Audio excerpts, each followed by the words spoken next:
All right, welcome back, guys. Here we go. Welcome back to yet another TapDaddyBeats stream. I hope you guys are having a good Thursday. Today, we're going to be mixing some beats. We got a lot of stuff to be mixed down. Some real bangers that are going to be making their way on BeatStars, I think. So, but yes, before we dive into all of that, this is my new track. It's called 922 Kelvin, and it is a single from an upcoming album called Return to Earth. Definitely go check it out. All that good jazz. You know, I always gotta give you guys my little pitch of what we got coming up. But anyways, I'll let you guys go check that out for yourself. We're gonna dive right in with this first beat today. So yes, again, you know, we're going to be mixing these down today. Really, the goal of this is to, I don't know, I feel like I never really explain what the fuck mixing is for anybody that is trying to wrap your mind around it. By the way, what's up, Aristas? How's it going, dude? This is smooth. Thank you, man. Thank you. I appreciate it. But yeah, for anybody that's like brand new to mixing, like what is the goal of mixing? The goal is to balance your track in an attempt to make it sound like a polished song, something that is radio ready. We're taking it from a demo and we're making it into a finished song, basically. And we will be doing a little bit of mastering during this stream, which is where we take this perfectly balanced track and we bring it up to competitive loudness for streaming platforms. So that's the goal of the stream, and I've got 3 beats picked out. We're gonna be kind of flying through these. So anyways, Aristas, how's your day going, man? I'm glad you popped in. All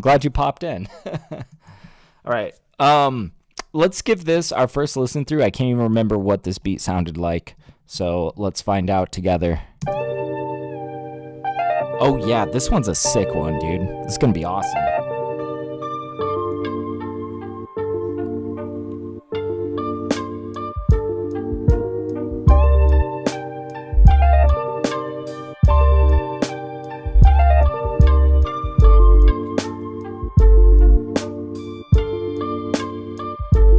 Ooh, dude. Now, last time I mixed down a track with these drums and this bass, I wasn't too satisfied with how it came out. We're going to try to be a little bit more careful this time.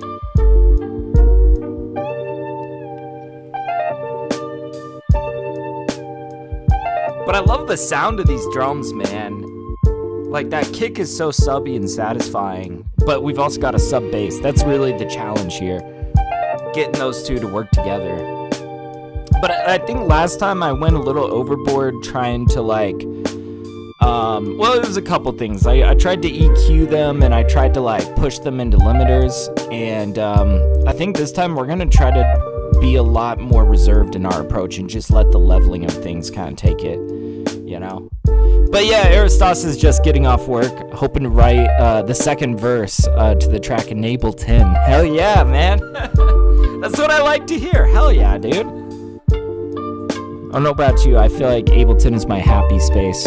I spend so much time in this, you know? But yeah, I hope you're having fun with Ableton. For anybody curious, Aristas just got Ableton, which I think is sick.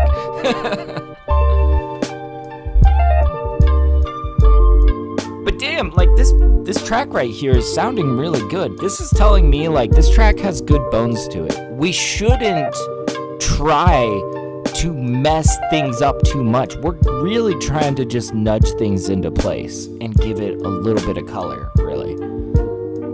So let's take a look at our max peak volume. We are currently peaking at 1.59, so we're going to turn this all down, and bear with me, guys. We are going to make this quiet. We're going to turn this down. I always like to, when I'm mixing, we start quiet and we work our way up from there. So, but yeah, Aristas saying I'm loving it. Hell yeah, dude. I'm glad to hear it. And he says this is fire. Thank you, dude. I know this was I purposefully grabbed this beat first because I'm just so excited for this. I want to get this out to the rappers, you know. So this should be coming out on BeatStars shortly.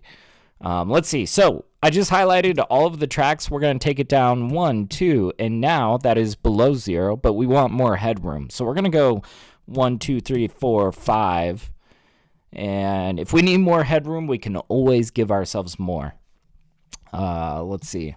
So now we can just kind of like, let's sift through this. And I always like to say, let's start at the most basic that you can start at. Usually it's just leveling things. And if anything sticks out to us, we'll fix it. But okay, I'm turning my headphones up a bit.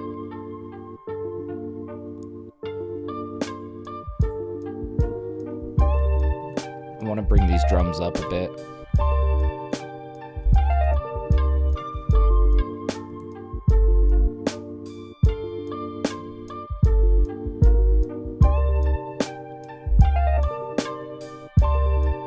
And the only thing I really have on these drums is a little bit of a room verb on the snare.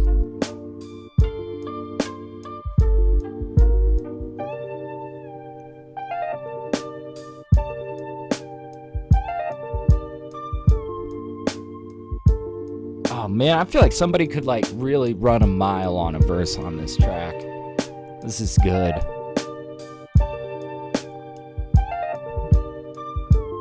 Okay, let's walk it back a little bit more.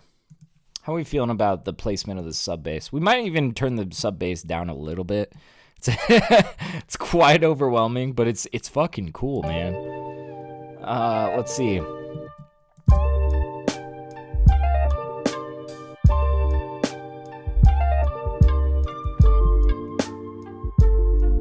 Just like 1 decibel or so. Basically, what I'm listening for is I want this to come snugly, like right up to that kick, and I want to sit just below that kick. This kick in this bass is sitting in a very similar range, right? And I think last time I was mixing this, I tried to slightly give them an EQ difference. Like, I don't know, one was like the bass was hitting a little bit below 100, and I tried to kind of make it so that the kick was hitting a little bit above 100, and the bass was hitting a little bit below that. Tried to kind of carve out pockets in each of them so that they fit together. I'm not really liking how that turned out, so this time that we're going to do this, we're going to just set the levels right so that basically that kick is just peeking out above that bass, right?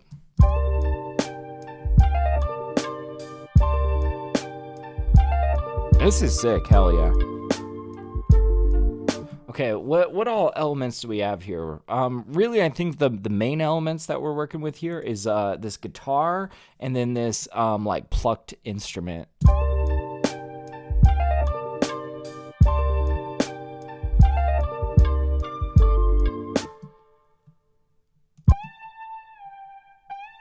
I think I want to slide this to the right. What do we have up here, though, that we've already slid to the right? Oh, that's a cool detail. I think really, though, yeah, let's get our main elements in place, and then we can kind of, like, nudge things around them. We'll have a better understanding of what's going on in our space. So, like, this might sound a little bit better if it's just more center left.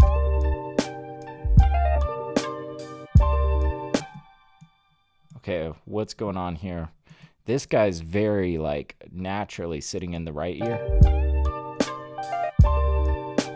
Yeah, so that's where it's sitting when it's, like, dead center. We're going to swap the right and the left because I think I want this to, like, naturally sit in the left ear a little bit more. And I saw when I was first producing this, I thought I wanted it in the right ear. But now that we're in mixing phase, I've changed my mind. We're going to turn that off. Cool. I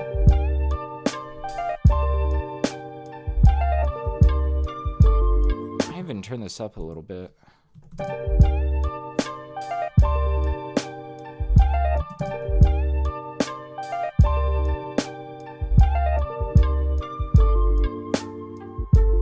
Dude, this is so cool. I like this plucked instrument that's kind of like walking around, you know?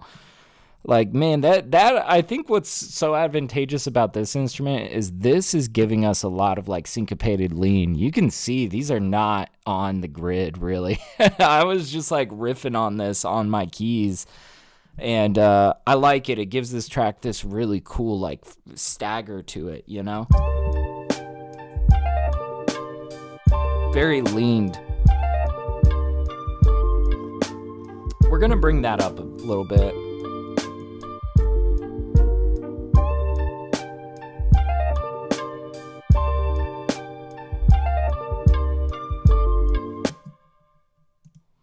Okay, what do we got going on this? I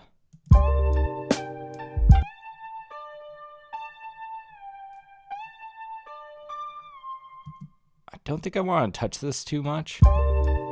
We might turn it down a little bit. I am kind of curious. I feel like we've got a lot of this leveled how we want, and now I'm feeling a little bit more comfortable to kind of move forward with the mix. And really, one thing that came to mind is I like this instrument. I'm kind of curious how it might sound if we apply a little bit of compression to it. Like, there's some really good reverb built into this instrument, which I like it. The reason why I'm kind of thinking compression is, just to kind of go back to what are the basics of compression, Basically, you can think of compression like this. Let's say that you have an audio that gets as loud as this and as quiet as this, right? And all compression does is it, like, squeezes these together a little bit, okay?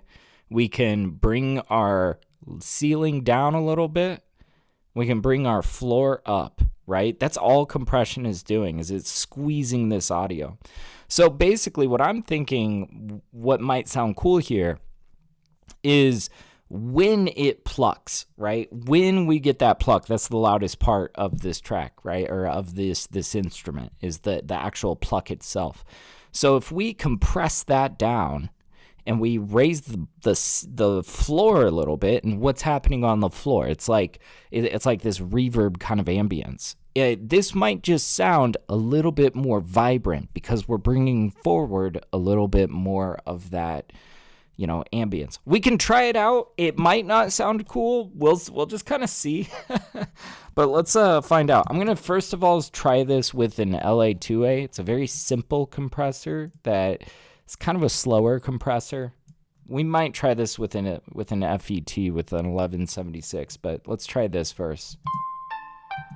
Let's do this with the track.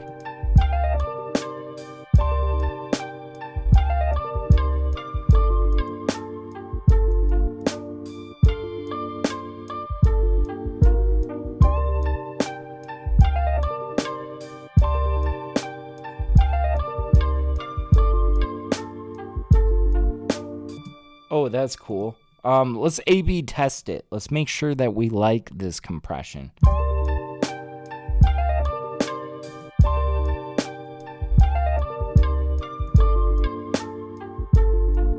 Yeah, we like it. It's fucking sick, dude. Let's let this get a little bit further into it. And we're doing pretty light mixes today, okay? These are for my BeatStars.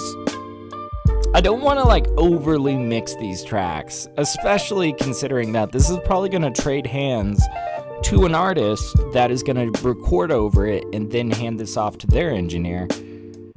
And I always include in my stems, I include a dry and a wet version. I include both the stems, which is wet, and the track outs, which is like completely dry as I can get these instruments to be, right?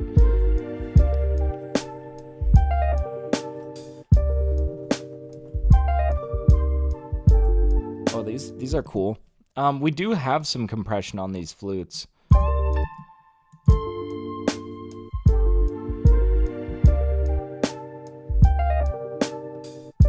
I think we just need to turn these up.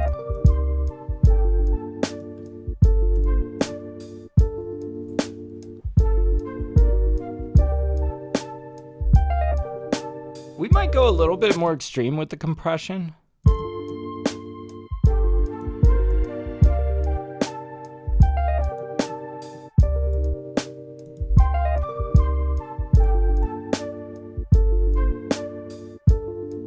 Okay, now we could probably turn it down a bit.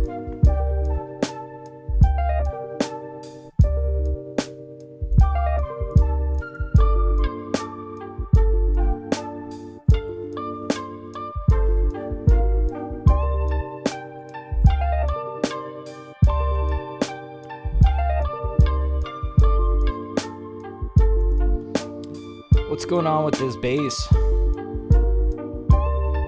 I don't think we want to do much to this bass. I will tell you this. I am going to compress it. And this is probably one of the most normal uses of compression. Just basically for this bass. The reason why I want to apply a little bit of compression to this is because some of these deep notes hit so much harder than these, like some notes hit harder than others. And there can be quite a bit of a volume difference. A little bit of compression can kind of help mitigate that difference between notes. It's not going to completely solve it. It's not going to be 100%, but I think it will do a good job of just, you know, helping this feel a little bit more normalized, right?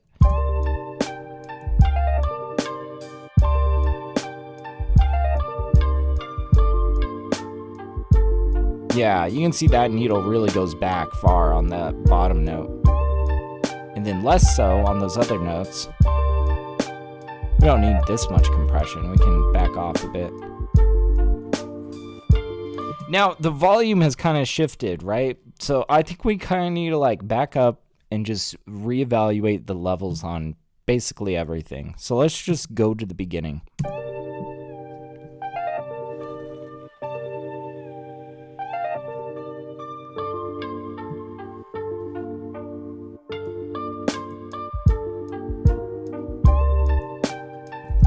Take an EQ to this guy. This is pretty clean. Where's this guitar coming in at? Looks like its first resonant is like right up here. I'm just curious if maybe like we try to carve out a little bit.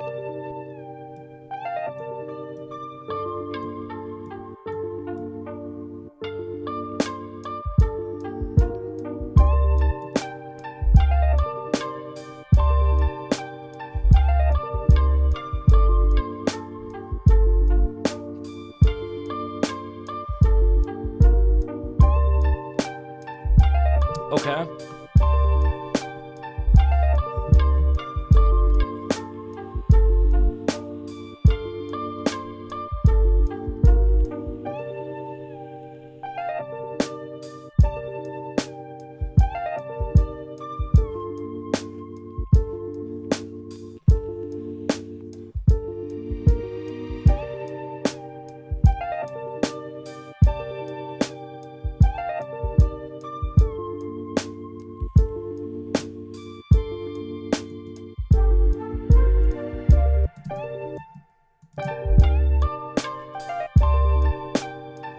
I want to kind of like lift this a little bit above where that guitar is hitting. So I think I'm just gonna kind of lift these highs on this guy.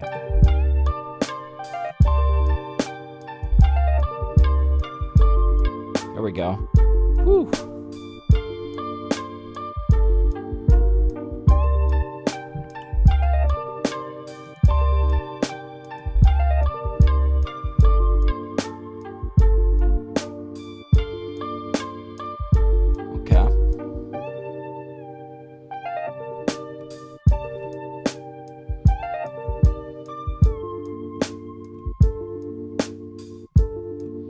We might make this guy a little bit more vibrant with a smidge of compression. It's got some good texture to it, and I kind of want to bring that forward a little bit.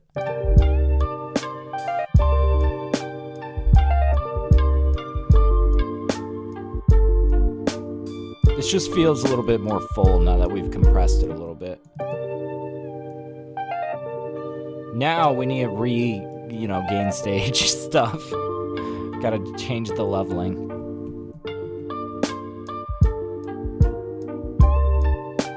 Why is this so far right? This feels so weird. Why did I have this so far right? It moves around a lot, I see. I don't know why I thought I needed it that far.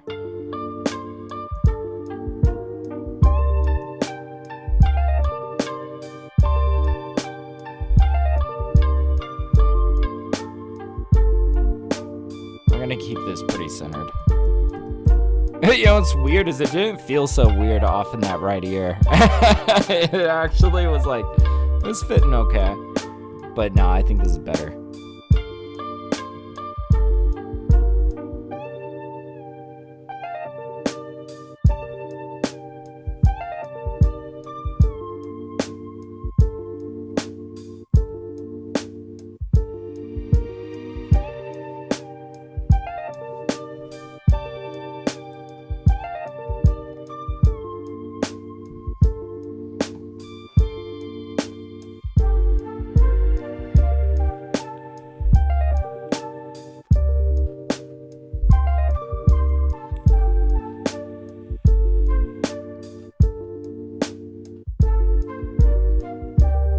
Let's take a look at where this bass is hitting.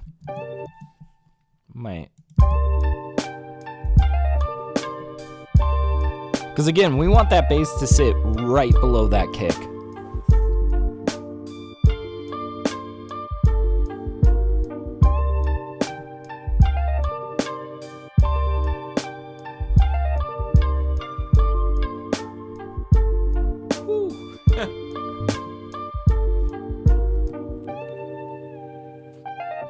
Alright, let's pay more attention to this section with these string swells and this flute.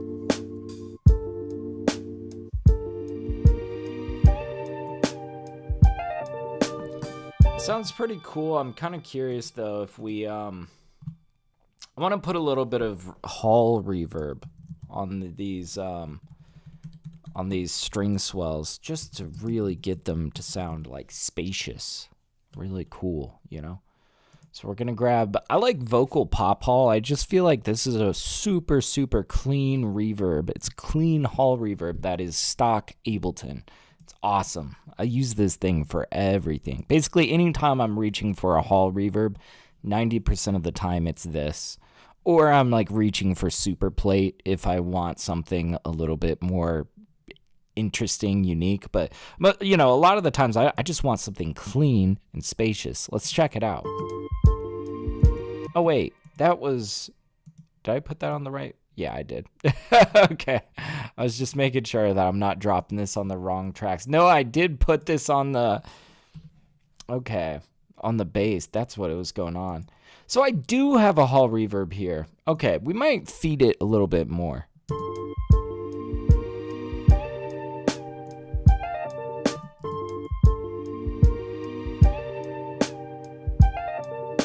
Okay. Yeah, I just increased the dry wet on this, like, gave it, like, just a little bit more. Might turn that up even more and then turn the volume of this down a bit.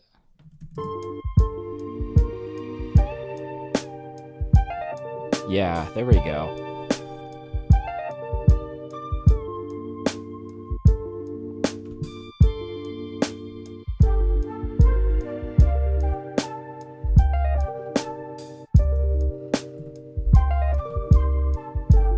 Let's take an EQ to this flute. No, keep doing this. I keep dropping stuff on the wrong tracks, man. Flute.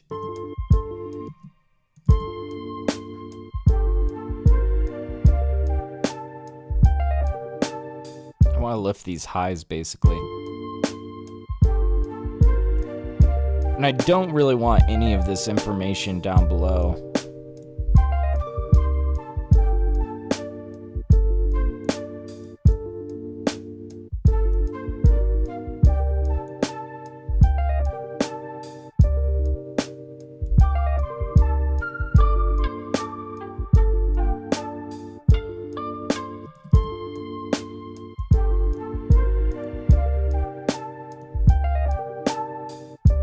I don't know, that's really where the power of this is, though, like right around 1,000 here.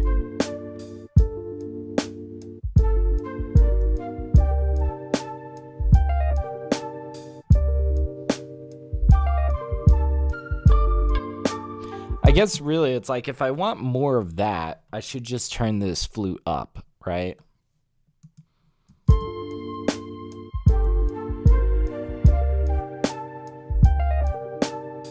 We're going to try to refrain from making it so like in your face though, because we do want to leave room for the artist. We want people to be able to rap comfortably on this without this flute like getting in their face, right?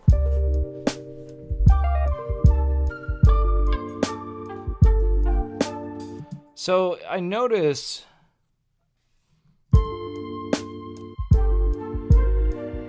this is in the left ear, and then this meets up with this guy that's also in the left ear. It's like not atrocious. I just think maybe this flute might sit better if we just have it naturally sitting in the right ear. Let's try that. I don't know. For some reason, I feel like the right ear, when I have a single element that I kind of want to shift to a side, for some reason, I think that the right ear just feels more natural to me, but I feel like that's just totally personal preference. I don't know.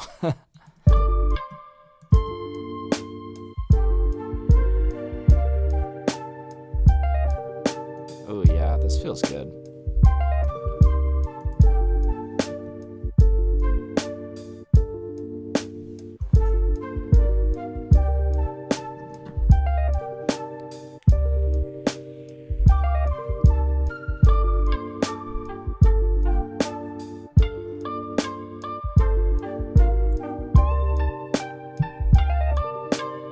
Man, the real moment of truth is when we start to feed this into the master, if this is gonna like sound, if it's gonna get there easily. What's up, Signature? How you doing, man?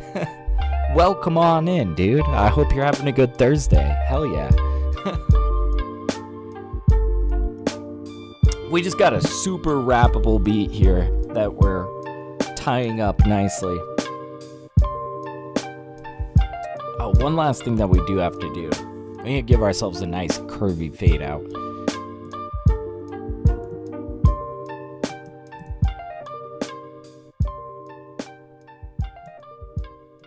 Here we go. Set this 3. I like doing these curves on these fade outs just because I feel like this is a little bit more full bodied. We get to hear a little bit more of the track. And then this part down here where it's decreasing is a little bit more steep. I don't know. To me, I feel like this just feels so much better than a normal, like, flat line to the bottom, right? Okay. Sick. Sick. Let's start feeding this into a compressor on the master, and we'll see. Kind of, this is always the moment of truth, like I said. You know, I feel like I learned so much about how I've done balancing things when I get to this point.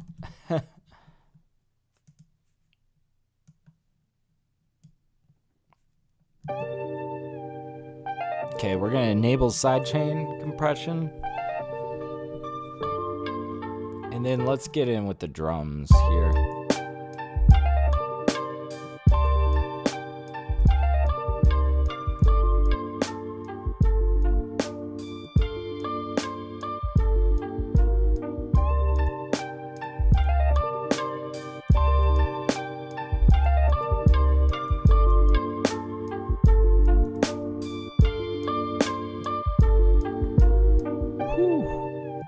I'm also curious, what if we had a layer of tape compression on this? This is something that's been working really well for me a lot lately. I don't think that it's like something that I should be pulling out on every track, but sometimes I'm very pleasantly surprised by it. This Oxide tape recorder.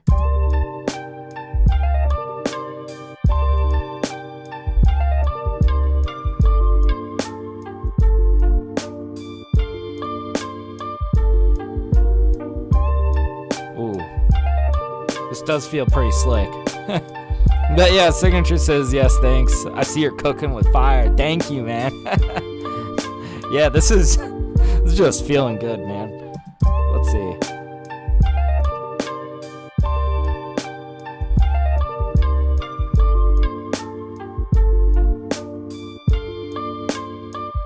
I'm really loving what this is doing to the low end.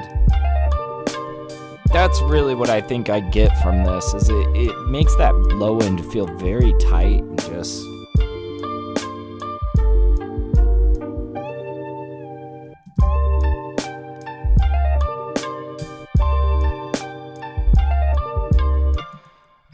Now though that I'm hearing it through both of these compressors, I wish that there was a little bit of a greater difference between that kick and this bass, right? So I'm gonna turn this bass down one notch.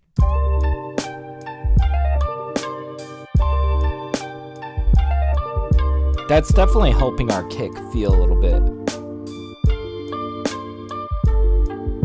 bigger. Woo! Yeah.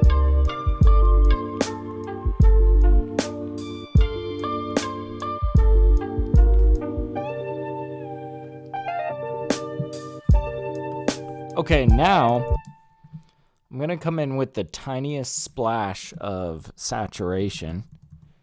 We're pulling out little radiator. And turn that off. We're going to...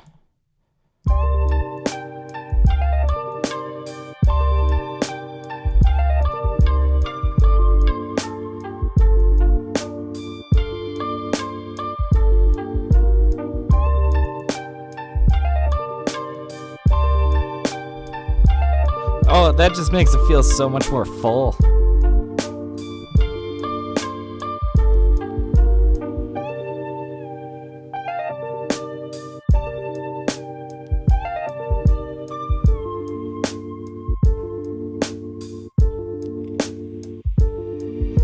All right, let's see where our max peak value is. What's up, Mars? How you doing, man? We got the homies. Hell yeah. How's your Thursday going, dude?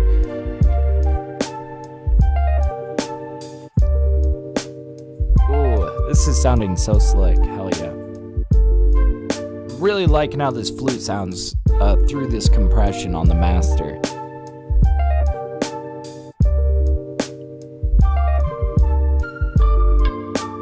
It's gonna be really interesting to see where we can get this LUFS at. I'm gonna try to not put a particular mark for myself. All I know is at least as loud as minus 11.5, no louder than minus 9 LUFS. That's kind of the sweet spot for where my beats typically land. And I want to keep them within a range, right?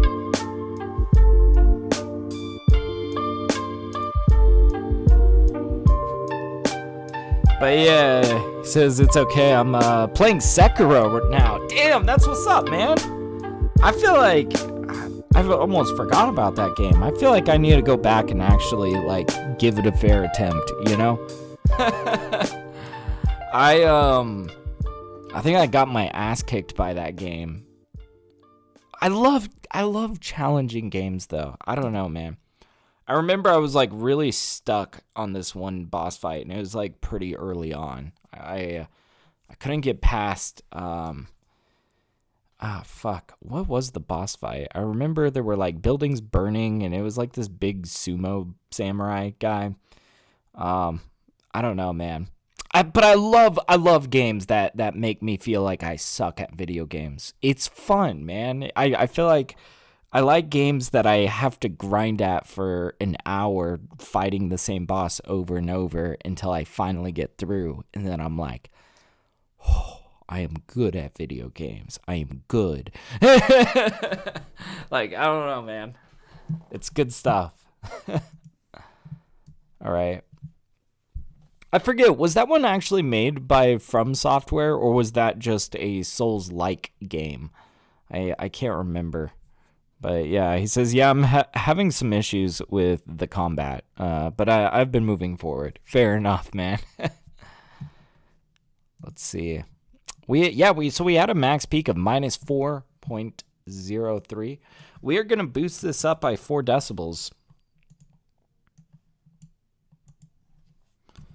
And we're going to slap a limiter on the other side of this. Boop. There we go. And I'm going to go ahead, get a little measurement of our LUFS and kind of see how far we have to go. We'll see. But we really flew through this mix. This is awesome. We'll see if I wrestle with the master though sometimes. But yeah, it's from Soft. Oh, fuck yeah. Fuck yeah, dude. They make them so good, man. I was playing some Elden Ring with my homies the other night. There's nothing more fun than just like hopping on Elden Ring with the homies, killing some dragons and shit.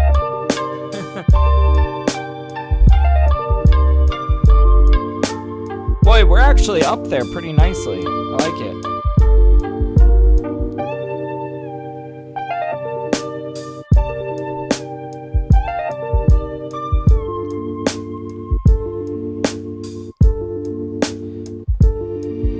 So I think we're gonna run this through Ozone, use that maximizer to help us get our LUFs up.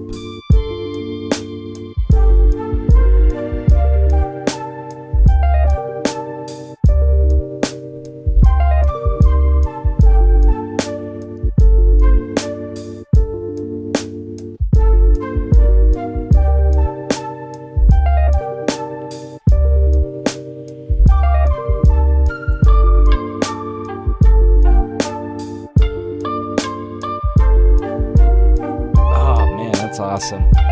But yeah, he says, yeah, I also got God of War. And Black Myth Wukong. Nice, man. Oh, you got it for your birthday? Happy birthday, dude. I don't know if it was recent.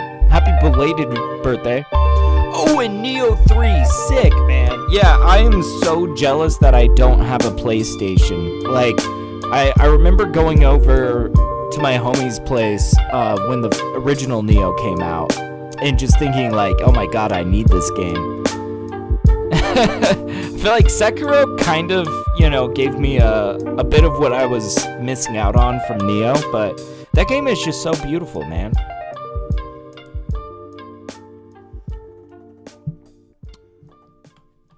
Okay, so we're at minus 14.5 LUFs. Yeah, we're doing good, man. We're doing really good. Now we just need...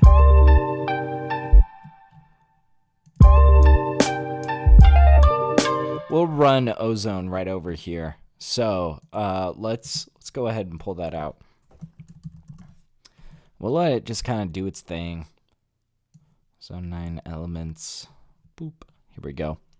But yeah, it's on PC. Oh, gotcha. Nice. Well, maybe I need to... I don't have a PC that's strong enough. But my problem is that I use MacBooks because I don't know if they just work so well with music production and a lot of the software that a lot of like creative softwares. But I feel like what I miss on that is like, a lot of games, aside from playing like modded Minecraft games, it's yeah. Top Banana Mars. Let me run this. I gotta get this. We'll get this set in place, and yeah, let's run this on high. Okay, volume warning. This might get a little loud, guys. Just letting you know.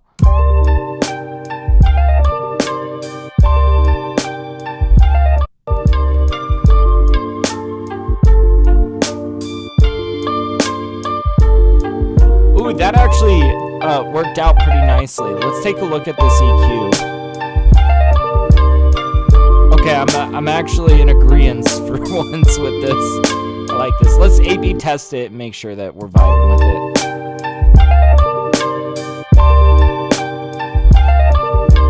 Yeah, I like what it's lifting up here. And yeah, I clamped down on this subbiness, but I think that's helping it get away with a lot more up here.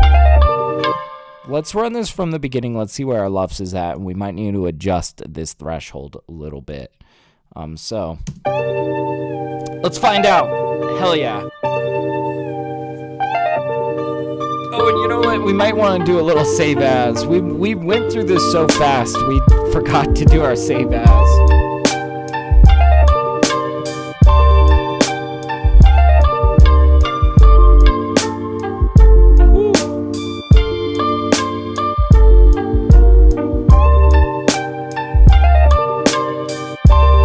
this might be golden.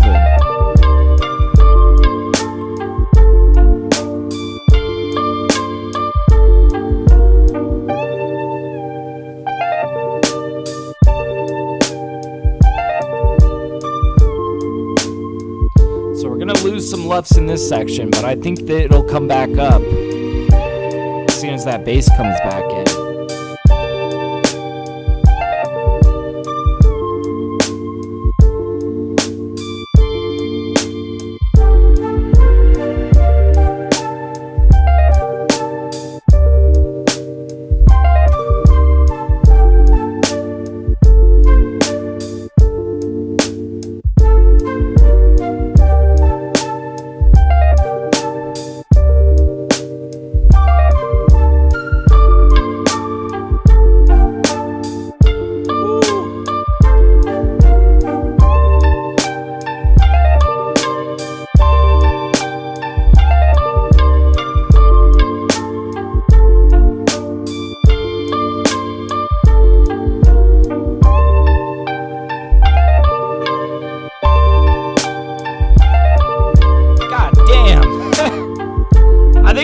In a really good spot. It's probably going to go down a little bit, but I think as long as we have this above minus 11 LUFS, I think that's pretty good, especially for like my BeatStars beats, you know. It's really mostly for the tagged version of it. I want it to be decently loud, you know. Yeah, made that snare nice and snappy. Thank you, man. Yeah, you know, really, I feel like it's two things. First of all, it's the choice of snare. Right? That just the snare choice is awesome. But on top of that, I put a little dash of a room reverb to kind of like help fill it out. Now, I think what really helped it feel super snappy though is all of this compression that we have on the master is really doing wonders to that snare. I think particularly, I would imagine it's this discrete compressor that has a lot of attack and like not much gain here. I don't know. This I feel like does wonders on the drums, you know? It's good. Thank you, Mars. I appreciate you. So yeah, that was minus 11 LUFS. I think we hit that nail on the head, and it feels very true to what the mix sounded like. So I think that's a good one. Let's save that, and I got two more that we're gonna dive into. So yeah, real quick, I'm gonna grab a little bit of coffee as I do. You guys know. But yeah, I just want to let you guys know, upcoming album, Return to Earth. I'm gonna play for you guys this track, Lunacy. This is one that I'm re-releasing on this album. It's a little single from it. That I think if you like Lunacy, I think you're going to really enjoy this album. So go drop it a pre-save if you haven't yet already, if you're interested. No worries if not. I'll drop a little link there. But yeah, I hope you guys enjoy Lunacy. I'm going to be like 1 minute. I'm just going to go grab some coffee, and then we're going to dive into our next beat. So boom, there we go. I'll be 2 seconds.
All right, I am back. I'll pause that. And let's dive into our next track. We got 2 more beats that we're trying to master today. Let's see, which one is it? Song 1096. So it's the track that I made after this last Saturday. Let's see, 1096. Boop. There we go. Cool. All right, man. I feel like we really stomped that first one. What I like about it is like the production was good, right? Everything sounded really like snappy. Like the sound selection just was already resulting in a good mix. And so we didn't really have to do a whole lot, in the mixing part of it. And because it came together so nicely, the mastering was a walk in the park. I hope that we can hit another one like that, That was a great one to start out with. Okay, let's give this one our first listen through. I completely forget which beat this is, so let's hear it. Oh yeah, this one.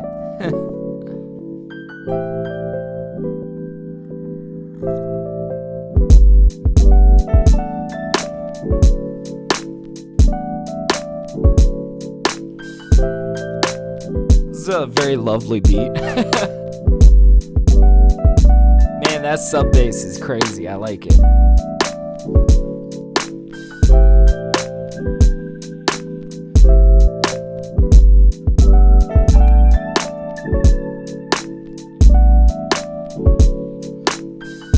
We'll have to see how far we are in the red, I imagine. Yeah, we're like 2.71. It's massive.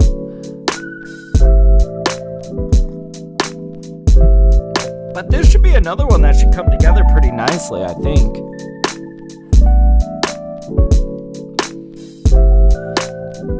Again, we're going to try to not overcook it in the mix. We're going to try to be very conservative in our approach because, it sounds good.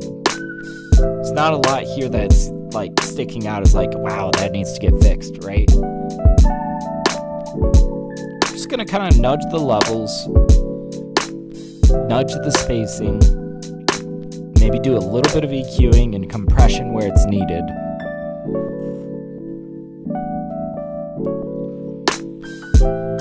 But let's let this run out. We're going to see what our max peak value is so we can get it below the max peak value, and then we're going to give ourselves about 6 decibels of headroom. So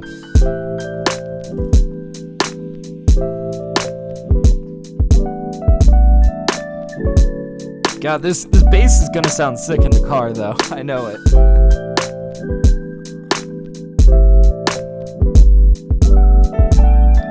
I'm curious, what kind of type beat would you guys call this beat? I mean, it's got the Dilla swing to it, but it doesn't quite feel like something Dilla would make. I don't know. Maybe I'll just call it a J Dilla type beat. I don't think it matters. As long as I say type beat, it's going to get in front of rappers and people will know that it's on BeatStars, right? So that's at least how I think of it. All right, so 2.71 is our max peak volume. Let's take all of these. And wow, yeah, this is only 6 tracks. That's insane. Simple. So we're going to turn this down 1, 2, 3. And then it's not going to need more than like, we'll say like 1, 2, 3, 4, 5. Chill / lo-fi. You see, that's really, I think, like the tags I should be giving it is like it's a kind of a lo-fi, a chill hop beat, ish. Even then, I feel like a lot of lo-fi nerds would be like, no, those drums are too much for lo-fi. I don't know. You can never please them all, right? But yeah, I always like to, with all of the beats that I put out, if I'm trying to get it in front of artists, I give it both a type beat name. So like I assign it to an artist, whoever I think I could hear on this track or producing the track. And I try to give it also a genre identifier. So yes, absolutely, like chill, lo-fi, boom bap, chill, lo-fi, hip hop, and that way we kind of get it from both angles, because I know some people are searching for type beats right? And if I don't include type beat, it's not going to get shown to them. And some people are like, I'm too good for type beats. And so they search lo-fi hip hop beat or, you know, whatever, soulful boom bap beat 2026. I don't know, man. I try to hit all of the SEO, right? Quite honestly, though, the algorithm for type beats has been dog shit. And I think it's not just me. It's been, like, everybody. Like, I used to get, like, 500 views on my beats. Nowadays, I'll be lucky if they cross 100. What I have been noticing, though, is that the shorts actually perform very well. I've been able to hit at least a thousand views on all of the shorts, even just putting it out as like, check out this such and such type beat, you know? So I don't know. It's good, but I don't think people are really that invested in shorts if they're coming across type beats. Like, I don't think that's really directing traffic to my BeatStars. So, you know, whatever. Fuck it. Anyways, I'm yapping at this point. Let's run back into this, and we're gonna just start nudging things into place, just volume wise. This is gonna be a little bit quieter. If you guys need to turn your headphones up, I highly encourage it. Okay.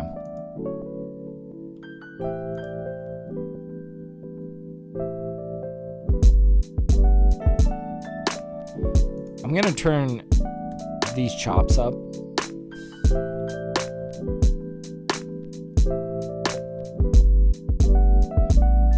And we're gonna turn the sub bass down a little bit. We'll see. What's kind of nice though is the kick is hitting a lot more mid-range, so it's not really interfering with our bass too much, right?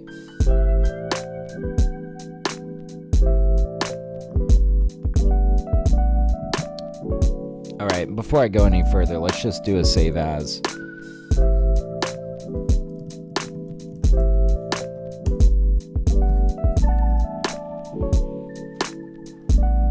I'm gonna bring this guy up a bit. But yeah, Mars says, I was listening to Roni Size Brown Paper Bag and the Youngsters Smile Sasha remix this morning. Took me back. Hell yeah. I honestly, I have no idea what you're talking about. I might actually have to go check it out. I feel like this is either something that is niche and I don't know about, or it's something that's like very popular and I probably sound crazy for not knowing it.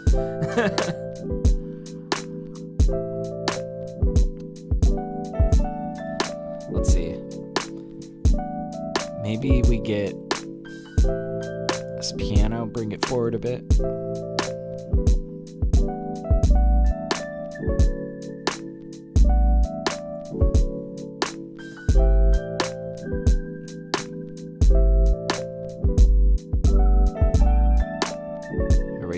Yeah, he says they're old. Fair enough.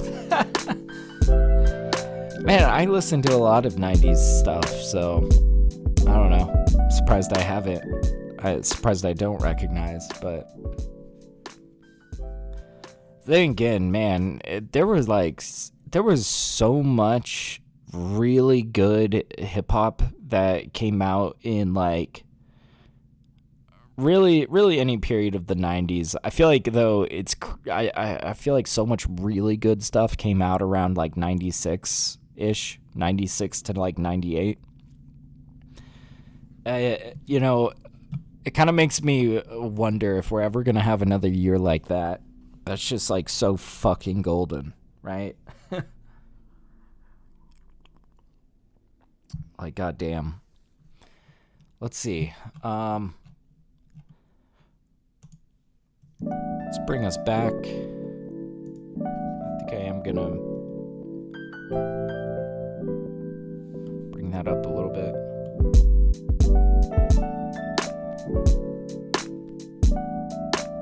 Okay. Let's take an EQ to this guy. See where most of our other elements are hitting.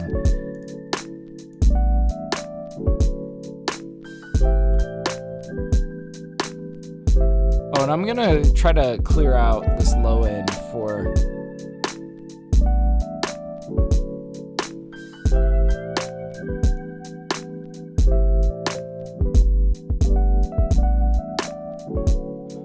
I need to see if this right here is what we want or what we don't want.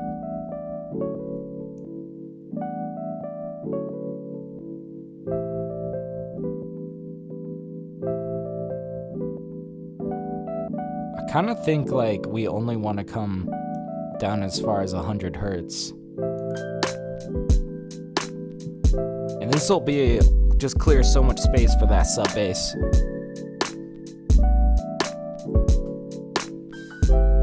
Okay.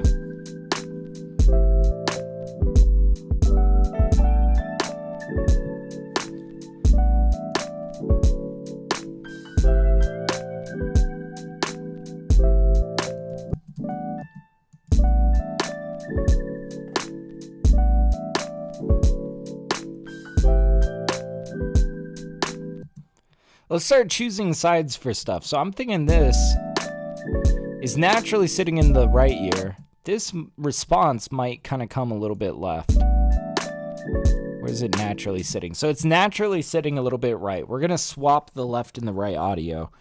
Utility. Take this out. And I feel like this is just, it's always smarter to just like swap the left and the right if it's naturally leaning like to the right and you want to bring it over to the left. Rather than trying to push it all over to the left, it just mirror it and it just feels a lot more natural that way.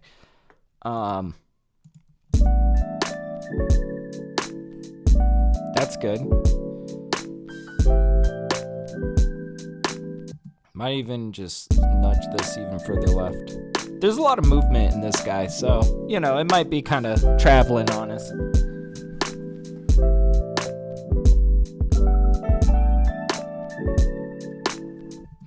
And then this guitar, let's put this center.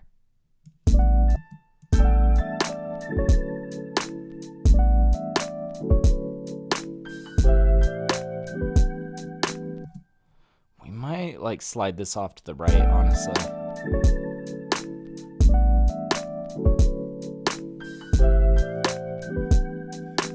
Okay, this is sounding good.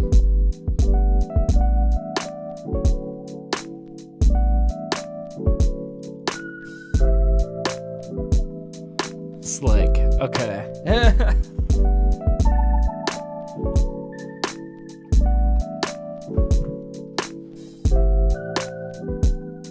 There's not honestly a lot of EQing to be done. Because you'll notice, like, this is so relegated to a very specific range here. There's not much we're going to be clamping down on here. All of this stuff is sitting very nicely above it, right?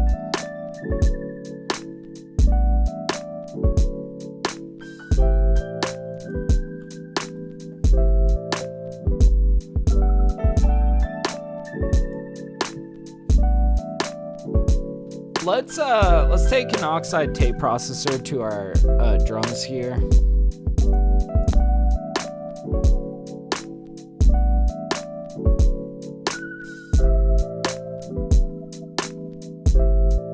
We might actually opt to do this instead on the master. I think that we're gonna rather do that. These drums are sounding really good.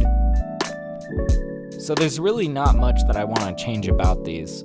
I don't really want to like compress, it doesn't need it. Don't really want to apply like reverbs to this. Let's just keep this as a good thing, you know? Let's get rid of these tracks that we don't need. Okay. Yeah, this is just like another track that's like, it's good golden, you know? Like, don't fix it if it's not broken. You're gonna fuck up a good thing, right?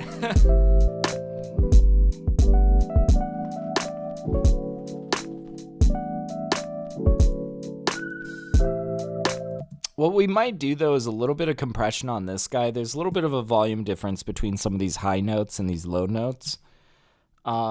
So for this, I'm just going to pull out an LA2A compressor and hope that this kind of just grabs some of these. So like...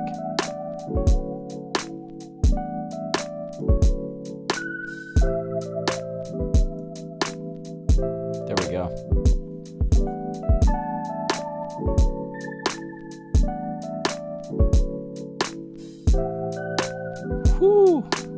Yeah, it's really dreamy.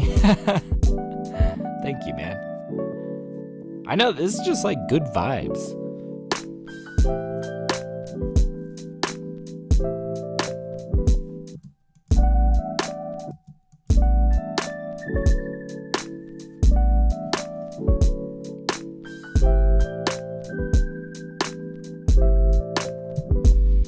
Okay.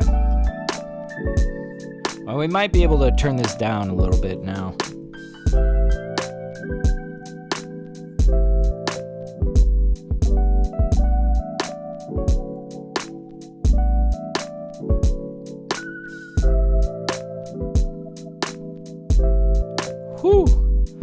I could see some game devs buying this. Oh man, I would love to get, like, I could see, like, especially, like, maybe some indie, a company.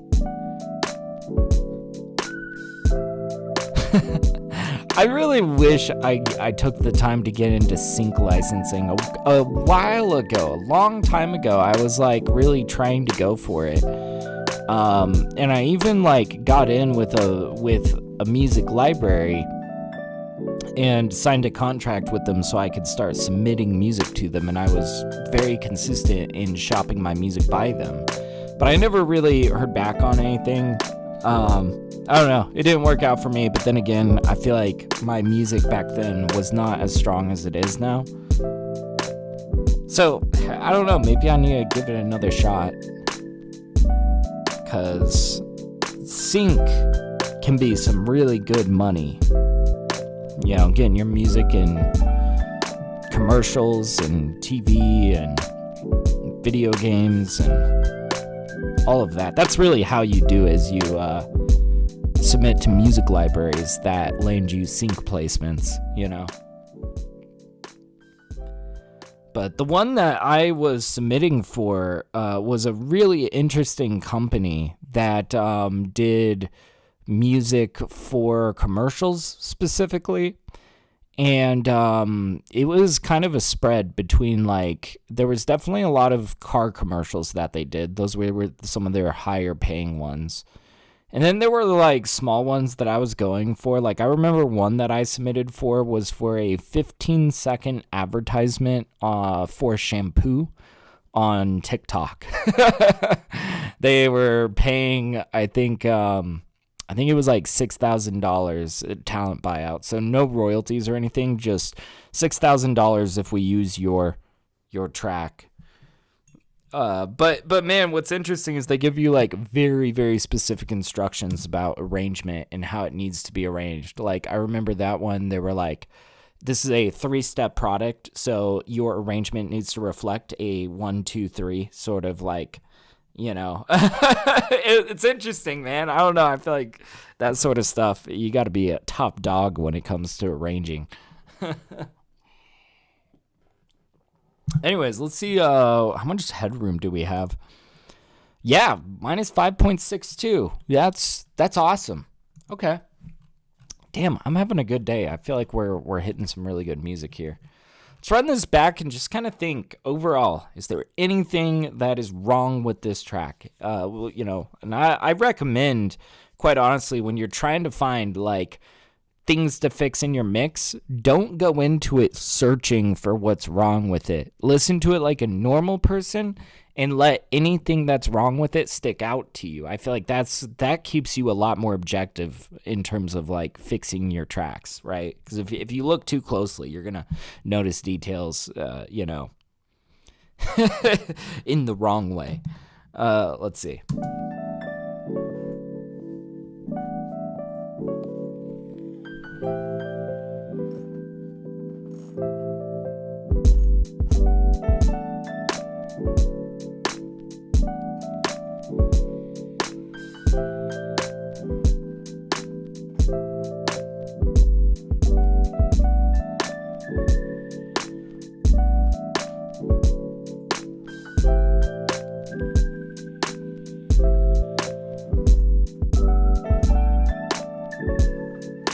I'm going to bring up that guitar a bit.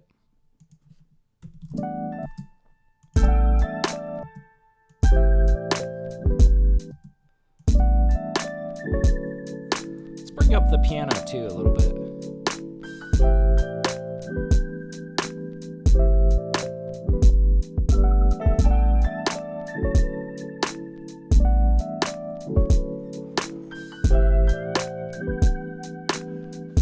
Yeah, let's bring this guitar a little bit more center. We want to create a little bit more of a distinction between the placement of this piano and the placement of this guitar.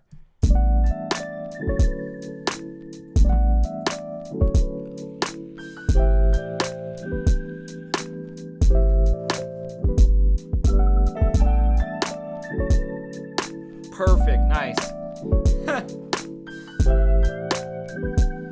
Oh, dude, this is so good.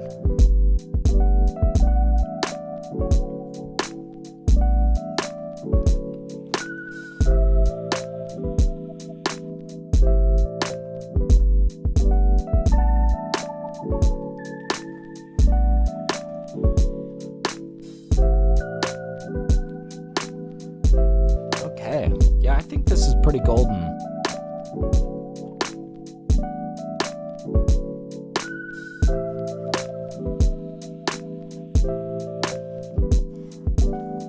I feel like this mix and the last mix has inspired me to just get better at my production. You know, like these were really simple mixes, and I imagine that mastering this is going to be pretty simple as well. But that's like the case that you want it to be, because when the mixing is simple and the mastering is simple, I think that those are the tracks that just sound the best, you know? The reason is because it sounded good to begin with, right? The sound selection was all on point. These instruments fit together like a glove, like a puzzle pieces, because they were meant to, not because we forced them to, you know? There's good reason why, you know, I think these tracks that I spend the least amount of time on in the mix come out sounding the best, right? It's those mixes where I have to sit there for 2 hours and fiddle with it, where it's like, there's probably just like some issues with the production to begin with, right? So, I don't know, it's food for thought. I think this is what, I don't know if you guys follow Greasy Will.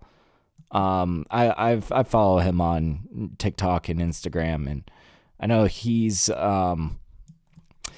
lately he's been screaming from the rooftops because he's like selling a course, which fair enough, man. You know, when you're a Grammy award-winning mix engineer, I guess you kind of get the right to sell courses, right? But you know, he's selling a course on how to record, and like, I don't know, his spiels lately have been really about like doing things right from the beginning, you know? That's how you end up with, and I think it's so true. I think that these past two mixes really exemplify that. Like the secret to really good mixing is really good, just like production, really good recording, really good production. Okay, we got our nice curvy fade out here.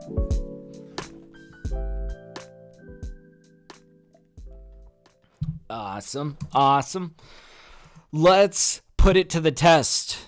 Let's start to compress on the master. And this is where we find out, like, is this actually a good mix or not? You know? There's usually maybe one or two things that I gotta go back to in the mix, but we'll see. Let's get to the place with the sub bass. Yeah, here we go. Start compressing.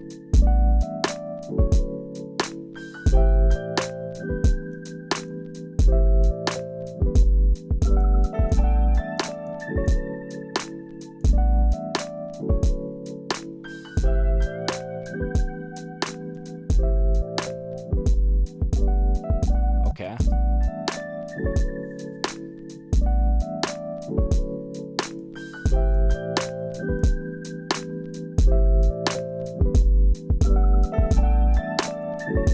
Ooh, this is tight.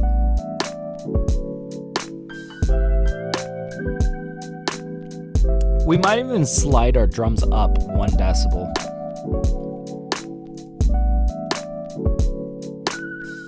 Oh, that was the right call. This feels even more vibrant.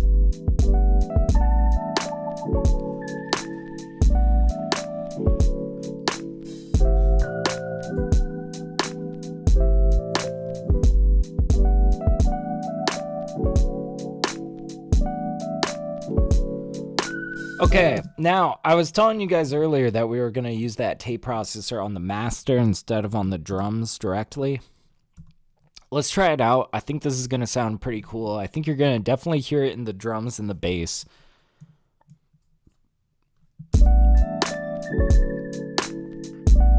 Ooh, yeah.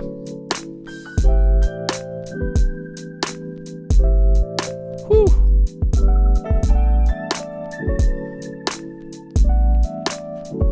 And I'm not gonna fuck with the input and output levels. I don't think I need to. This just sounds good. I usually, when I'm doing this on the master, I just kind of set it down as is. And maybe change the EQ.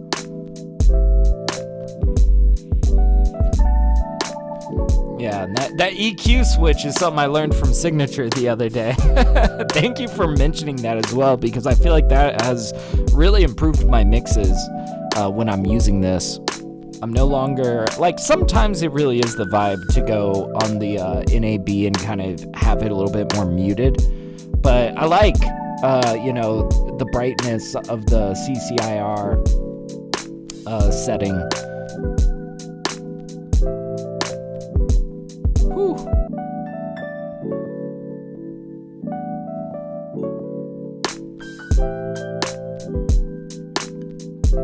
All right.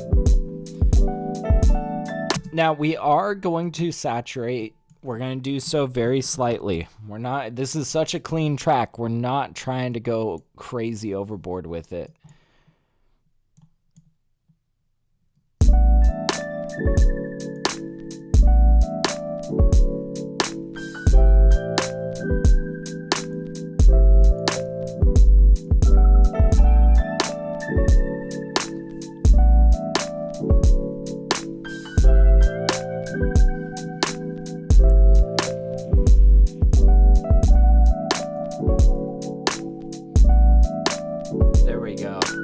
Hell yeah. It sounds sick, man. I like this.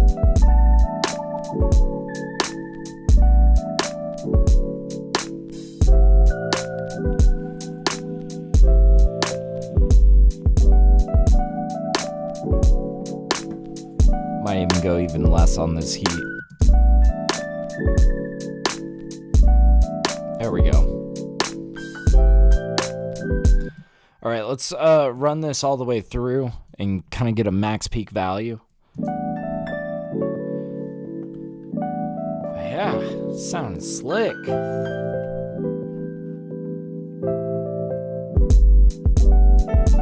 Dude, that bass is so sick. I think that's gonna be like huge in the car. I'll have to test it out later.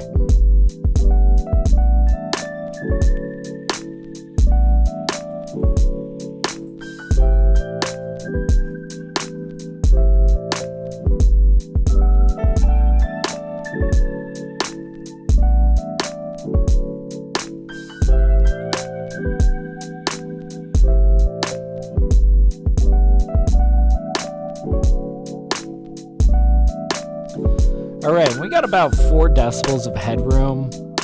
That's looking pretty good. You know what's funny is I think the max peak here is exactly the same max peak value that we had on that last track.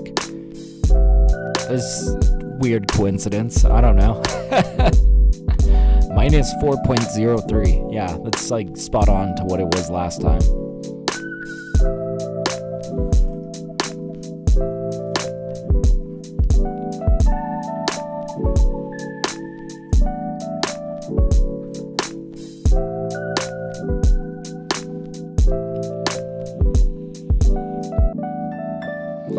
Man, so this is kind of a weird game that I just recently beat. I've been playing a lot of Game Boy Advance stuff lately. I recently beat Teenage Mutant Ninja Turtles. Minus 3.99, right on. But yeah, I don't know. That was actually surprisingly pretty just fun, simple game to roll through.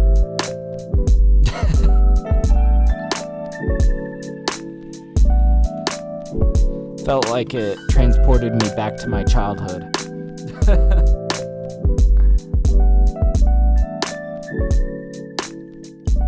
I just think it's funny how they depict bad guys, though, in the Teenage Mutant Ninja Turtle universe.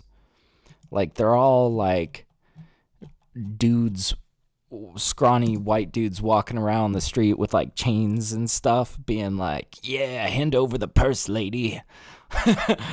And we won't mess you up too bad. And it's like, this is crazy. That's a crazy way to depict bad guys.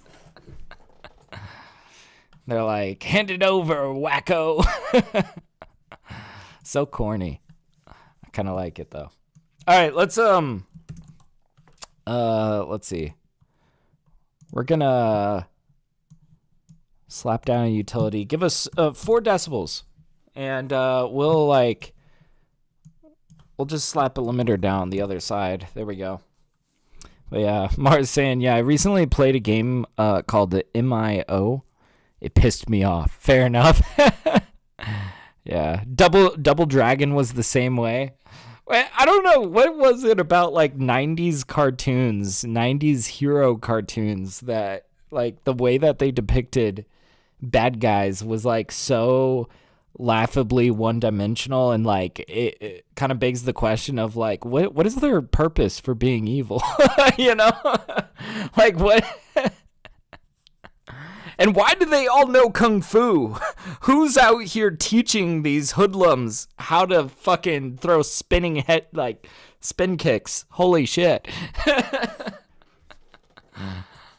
don't know, but like I said, I've just been playing through these Game Boy Advance games. It's like bringing me back to childhood. It's kind of fun. Been also playing Kirby. I'm gonna play through what is it, like Kirby and the Amazing Mirror. That game is fucking awesome. It's cool. All right, let's go ahead and slap down our Uline loudness meter. But yeah, why are all the bad guys in Arkham series of games Italian? Yeah, for real. What the fuck, guys? Giving us Italian dudes a bad rap, like, Jesus. I take personal offense to that. That's hilarious, man. We'll see where we're at here.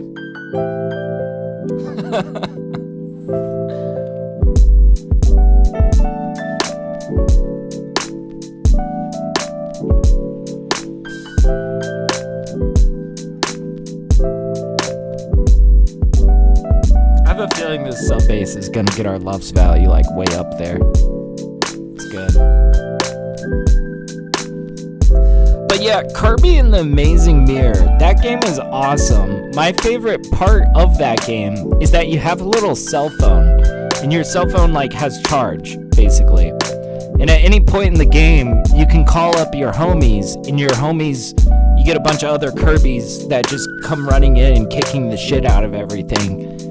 And it's awesome. It's fun. It's just like you rush to the bosses, and then you call up the homies, and they start kicking their ass, and it's I don't know. It's addicting. I love that. I love that game. That's an absolute gem of a Game Boy Advance title.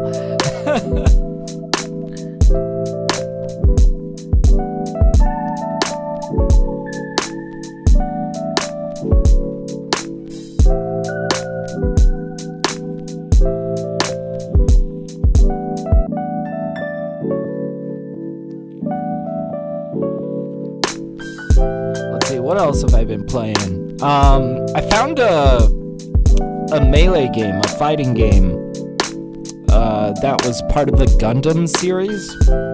It was on Game Boy Advance. Surprisingly really awesome fighting game. I don't know. Really cool and really aesthetically pleasing.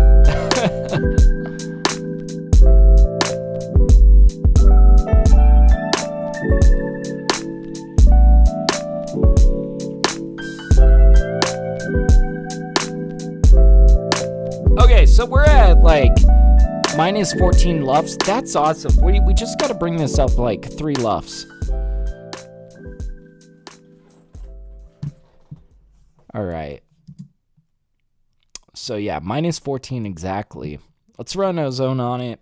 I hope that maximizer can get us there. And I also am kind of hoping that the EQ might clamp down on that low end a little bit to allow for that maximizer to kind of get up to full volume, right? I think it's going to need to be tamed a little bit. But we'll find out. We're going to run this. We might change some things, but I do notice sometimes when you feed it a really good mix, it will generate some stuff that actually makes a lot of sense.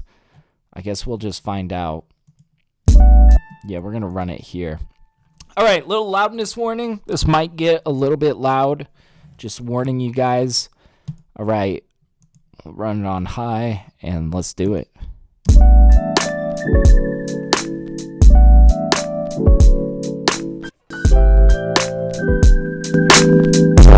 Jesus fucking Christ, dude. Okay.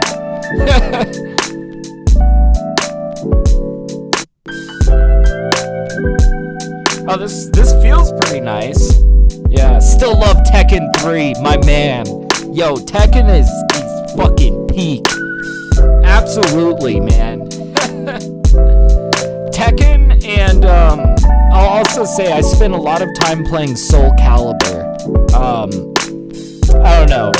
They don't make fighting games like they used to. You know what I mean? I feel like there was a golden era for fighting games. Really, the whole Tekken series, I love it.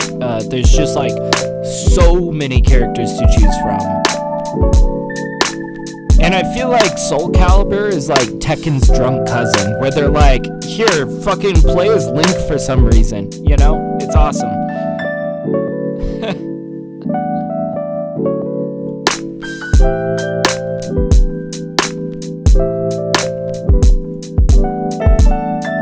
Dude, this is actually turning out really nice. Let's make sure that this is kind of a weird guy. That I was kind of surprised by this, but I can't deny that this sounds pretty good.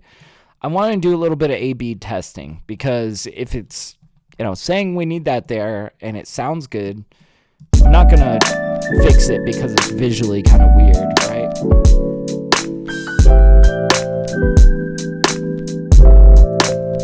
Jesus Christ. I kind of see why I did this. There, you can tell that we do have a little bit of a gap here. All right, I'm satisfied. Let's run this back, and we're gonna be listening for any artifacts that it's gonna be coming in with. Really, we're hoping for, I don't know, I'm kind of hoping we could get this up to minus 10. I will totally settle for minus 11 lufs. Let's see where we're at here. I'll do a little save as well.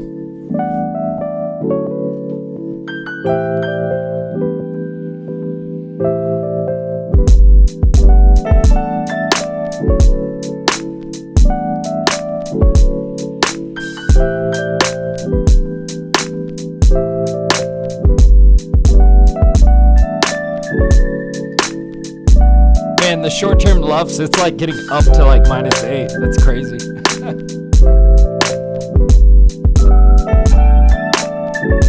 I don't know, it might be pushing a little hard.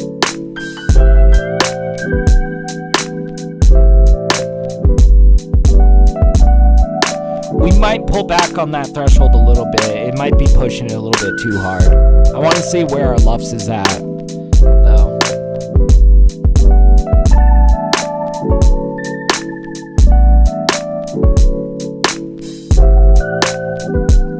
Yeah, you can kind of hear a little bit of artifacts in there.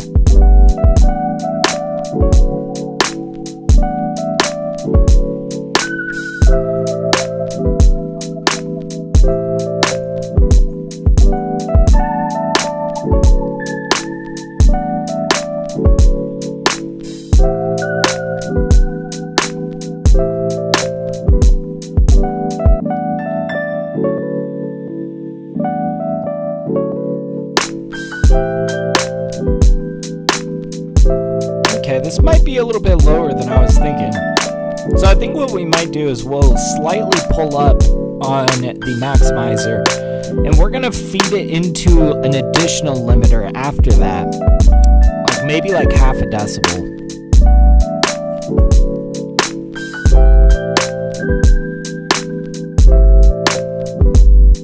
Could always try a different mode of limiting here.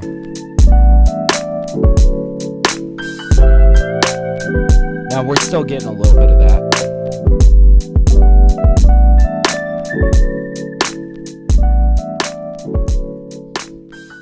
Okay, but it's like minus 11 LUFS. That's not bad.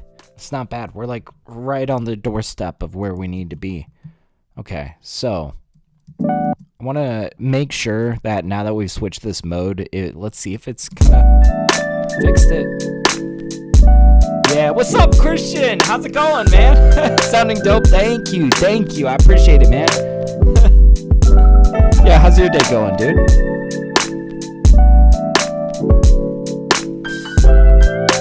You see, we do get a little bit of clippiness there. So we're going to pull up on this. Like, let's see if that fixes it.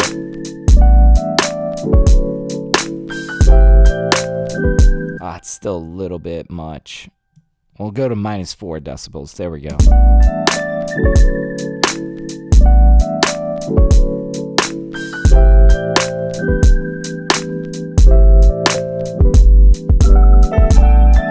I think that's sounding much better. I think that's sounding so much better. Cool. It's midnight? Oh, wow. But it's been a great day. Hey, cheers to that, man. Oh, yeah, man. I've been having a really good session. This is actually our second mix. And we just started streaming like an hour and a half ago. And we're like already closing in on the end of this one. I feel like everything has been going my way in this session. We'll see about this last beat, though. We're trying to hit one more today. And we'll just, I don't know. These first two have been very kind to me. Okay, so I like where we're at there. We're going to try to push this a little bit further with one more limiter. Boop, there we go. Set that to the top. We're going to say true peak. And we're going to give it half a decibel. Let's run it all the way through. We're going to measure our LUFS, and we're also just going to see kind of like, you know, are there any artifacts still happening? Any clipping? Any nonsense? Let's find out. Okay, we're hoping that this guy right here will end up above minus 11.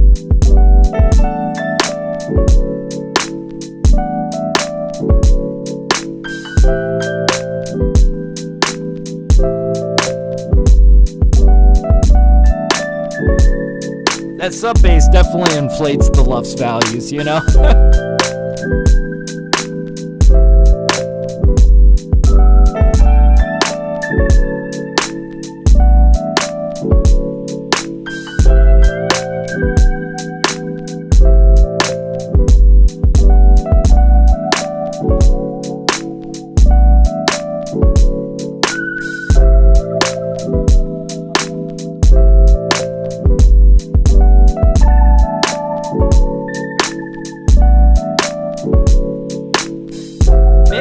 Okay, we might actually be landing this. Now, it's going to drop in LUFS in this section, but it's going to come back around a little bit when that bass comes back in. So we'll see. We might actually be there, or we might have to push this limiter up like another half decibel. Which I usually find that, you know, pushing it 1 decibel into the ceiling you can usually get away with. It's more like when you go beyond that, it can sometimes start to flatten your drums a little bit. So we'll see. We'll find out.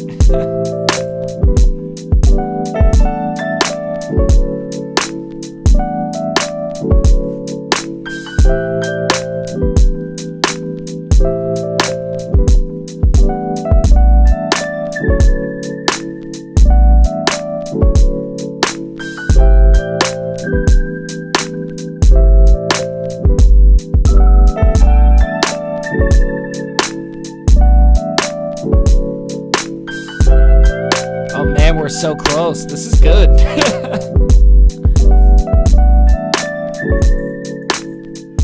All right, minus 11.2. That's not bad. I want to see if we can get away with just another half decibel. Let's do it. Let's run it. And let's see if it's going to be kind to us. Let's see it. All right. So, run this one more time. Hit a little save.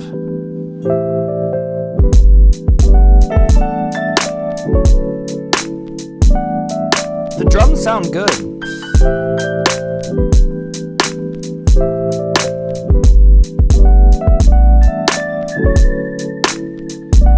Nice. This should land us, I think, squarely on 11, maybe even a little bit above 11. We'll see.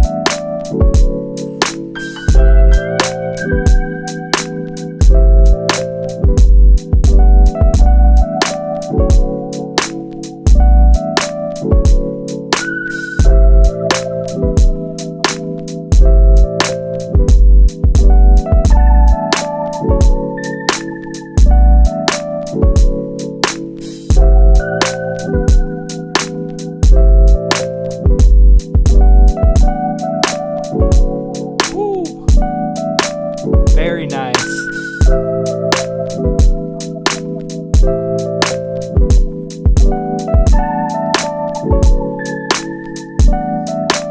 Yeah, I predict this is probably going to land maybe about minus 10.8. That would be really golden.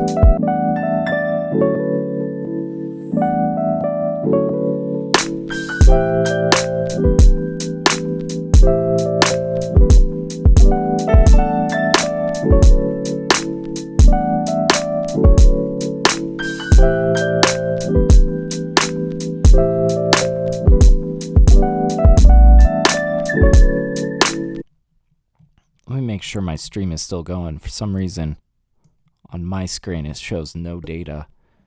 Here, let's see. Minus 10.9, that's really good. Okay, yeah, it looks like I'm back. I don't know if stream cut out for you guys. But yeah, minus 10.9. I'm super happy with that. That is solid. That is solid. So yeah, we're going to keep that. Save again, just in case. But yeah. All right, so we got one more that we're trying to hit today. I'm going to grab a little bit of coffee, and while I do that, I hope you guys enjoy my new single. It's called 922 Kelvin. Just a little fun fact, 922 Kelvin is the temperature that the Apollo series spacesuits melt at. I thought it was a pretty slick name. So this is off my new album, Return to Earth. It's dropping March 20th. So anyways, I'll be like 2 seconds, and then we're going to hit that last one. So hell yeah.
Okay, so let's pause that and let's dive in to our final mix. Let me see what track it is. Song 1092.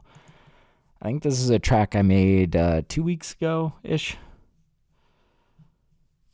Let's see. Where is it?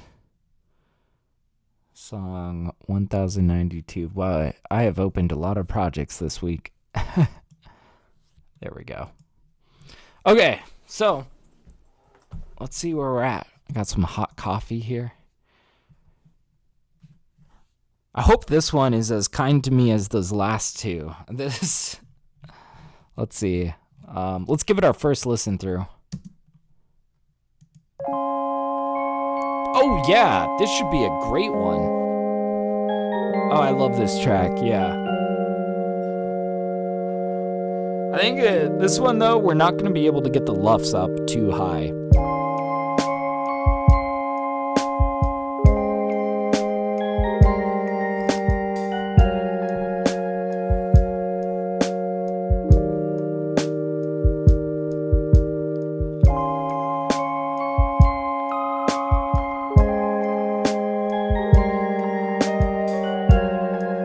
We'll see where our max peak value is, and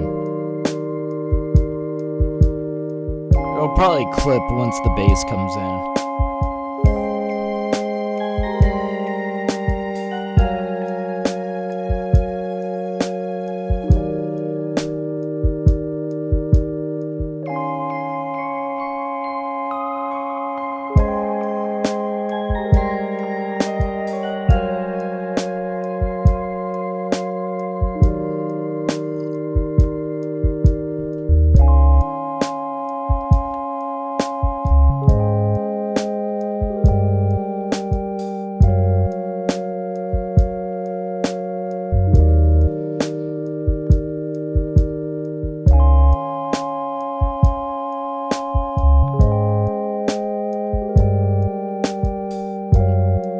I might call this track All Fades to Black. It sounds like an outro kind of track.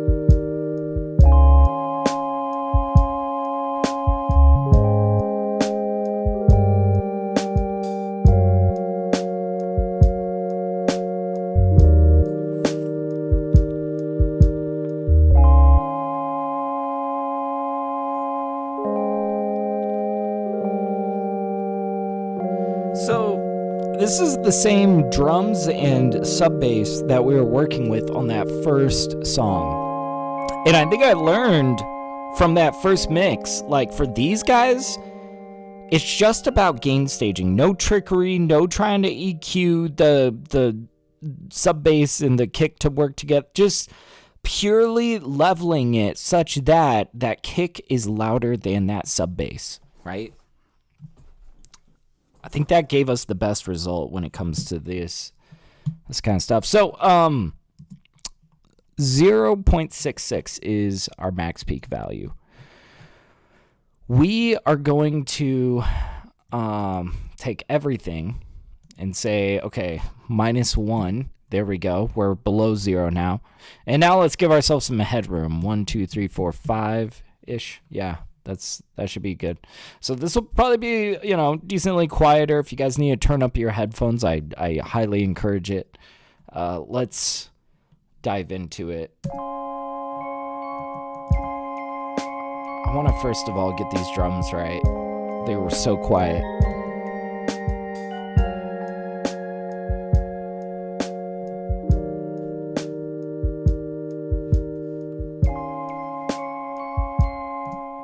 Let's set the bass as well.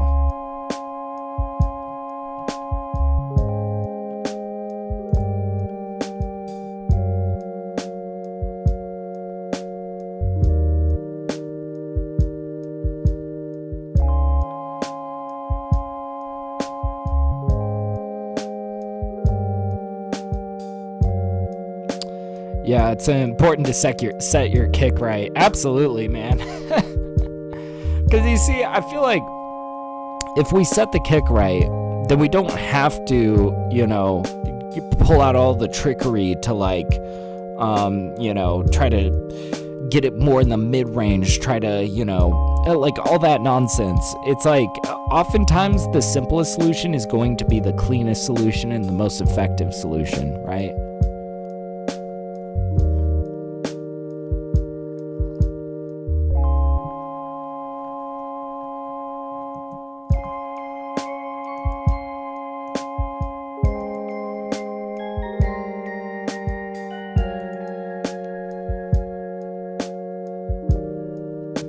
Okay, so now let's start focusing on some of this other stuff.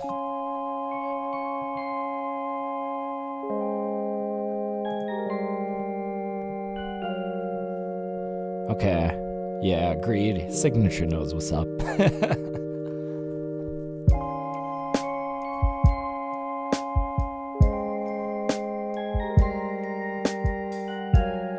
I'm actually gonna set all of this back a little bit.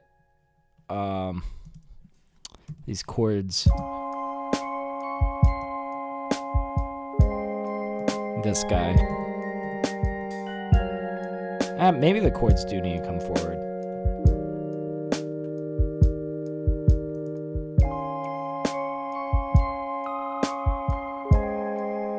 That guy needs to go back.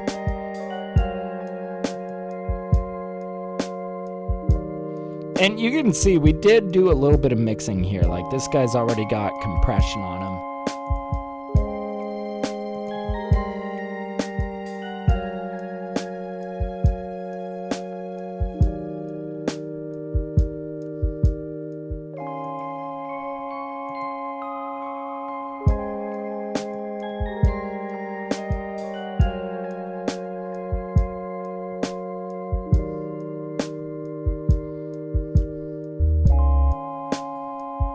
God damn. What's up, Ethach? How's it going, dude? Welcome on in, man. Damn, we got all the homies here. Hell yeah. Yeah, how's your day going, man?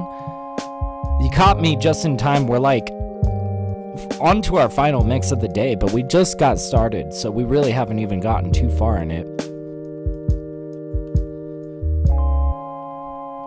Whew.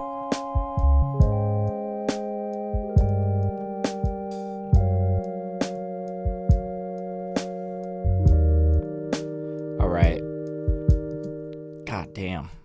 This is like such a simple beat though. Like I don't want to fuck this up. You know what I mean? I think this really is like we're trying to just really be super specific with how we're leveling this, and we're trying to avoid having to do much beyond that.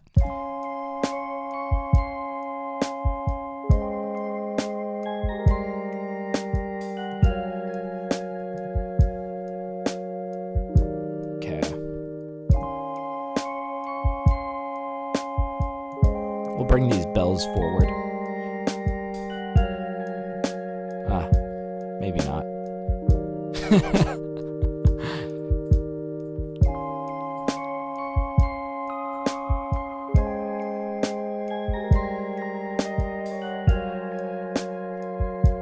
So you'll notice like we already have a really good kind of like spacing of things. This guy, these bells are already a little bit to the right, and we got this counter coming in the left.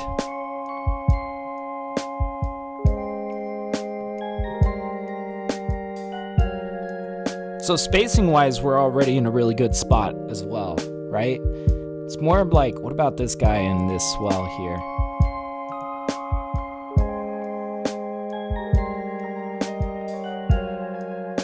Yeah, he's pretty center. I think we like that.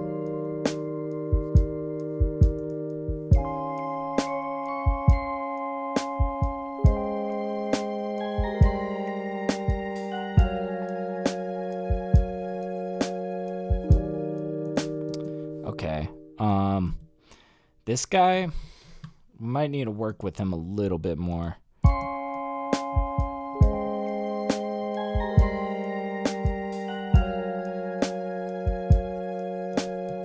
feel like we might need to get this note warmed up a little bit. It's really cutting out and then growing. It might just be the placement of this. We could like start this guy a smidge earlier, and he's going to be a little bit more warmed up earlier.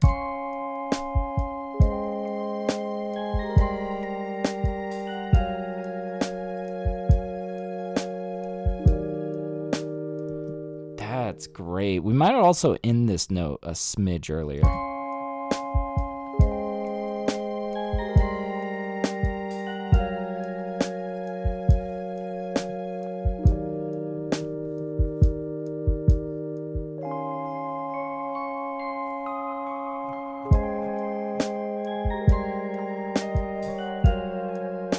God, this is such a like haunting kind of track. Oh man, I hope some artist gets this and like pours themselves all over this track. Just so much soul, you know? This is like a outro monologue about life and death. That's what I'm hearing on this. Whew.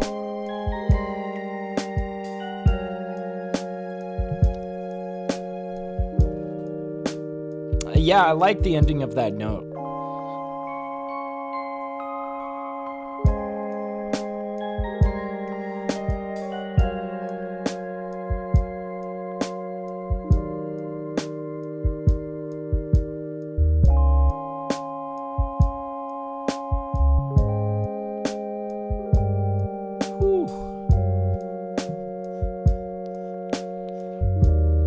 We're going to maybe do a little bit of compression on this sub bass. And it's really just so that the difference in volume between some of these high notes and low notes, we're just kind of normalizing it a little bit. So we're going to pull out the LA2A.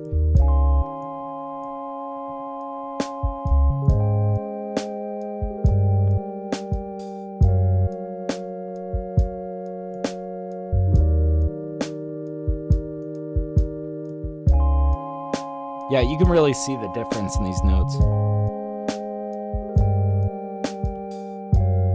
And I don't really care how much it's ducking back there, as long as everything slightly gets touched, you know? But yeah, you just be coding an app?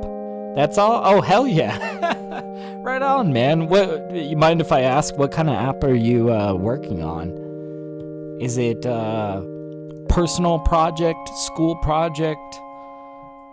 I don't know, man. I feel like not many people know this about me, but I actually do have a bachelor's degree in computer science.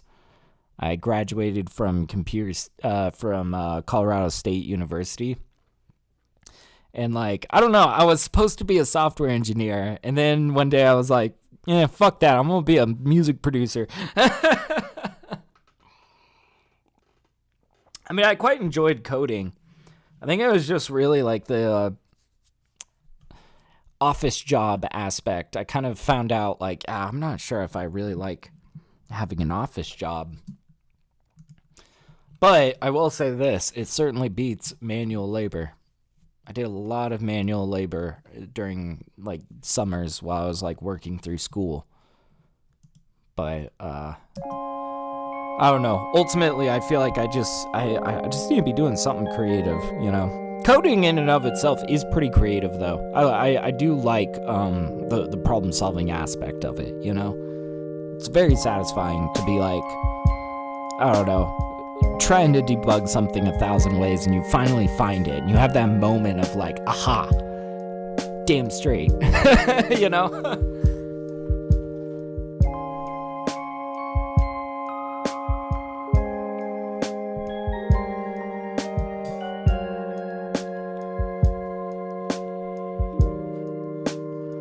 But yeah, he says, personal project. It's a sports live stream indexer. Finds links on those unlicensed sites. Oh yeah? Cleans up the links from pop-ups and ads and serves them up nicely in an Electron front end. Nice, man! That sounds quite useful. Hell yeah, dude. That's awesome.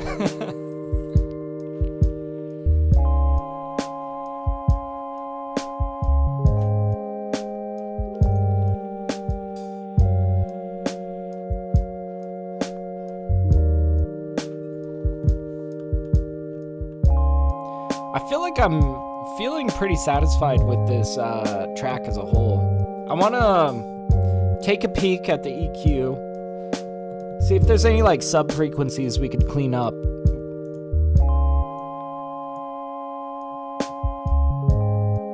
No, this is actually looking really clean. I don't want to fuck with that too much.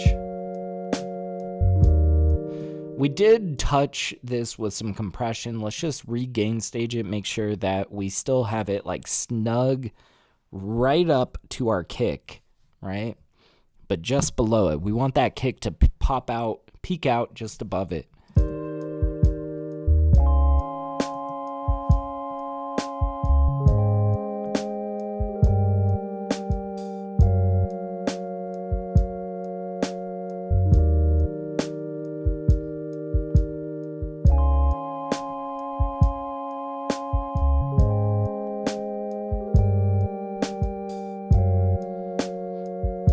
That's feeling pretty good.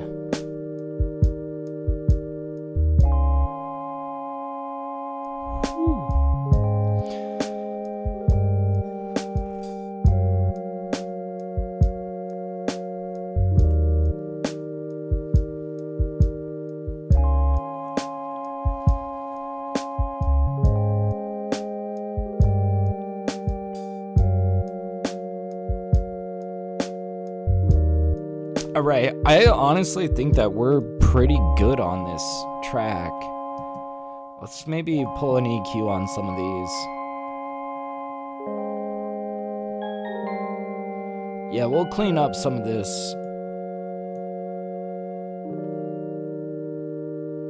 We don't need none of that.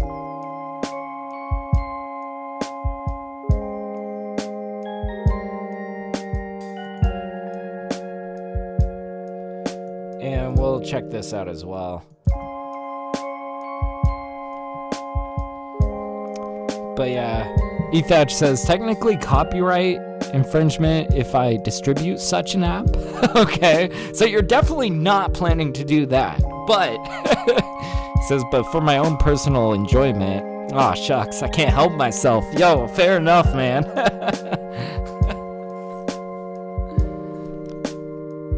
No, I certainly can't knock you for it.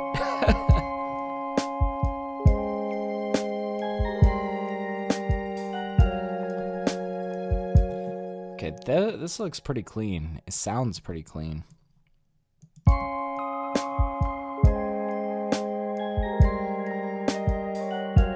Yeah, you see, I could be shaving some of that, but I actually think that this gives some pretty important body. Cause like,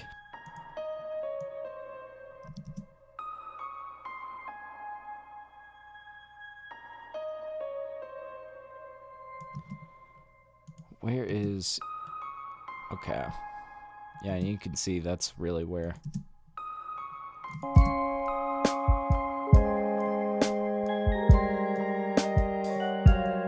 I don't know though, that sounds pretty good. That sounds really good. I like it. But yeah, Ethach says, I need an idea for a VST. If you give a fire idea, I'll try to make it for you. I just don't know what's needed. Fair enough, man. Quite honestly, it's like, I feel like in terms of tools and stuff, I've got all of my bases covered, right? All of the tools are... I've got like a billion options in terms of compressors and saturators and all of that, right? I guess what I notice people are never short on is just sounds, right? If you come up with a VST that just has a really solid selection of interesting, inspiring sounds, we can never have enough VSTs like that. Right?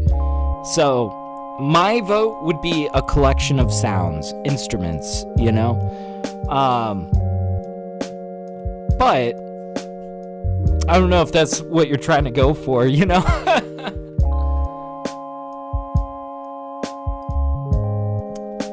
Trying to think what I would even suggest outside of that.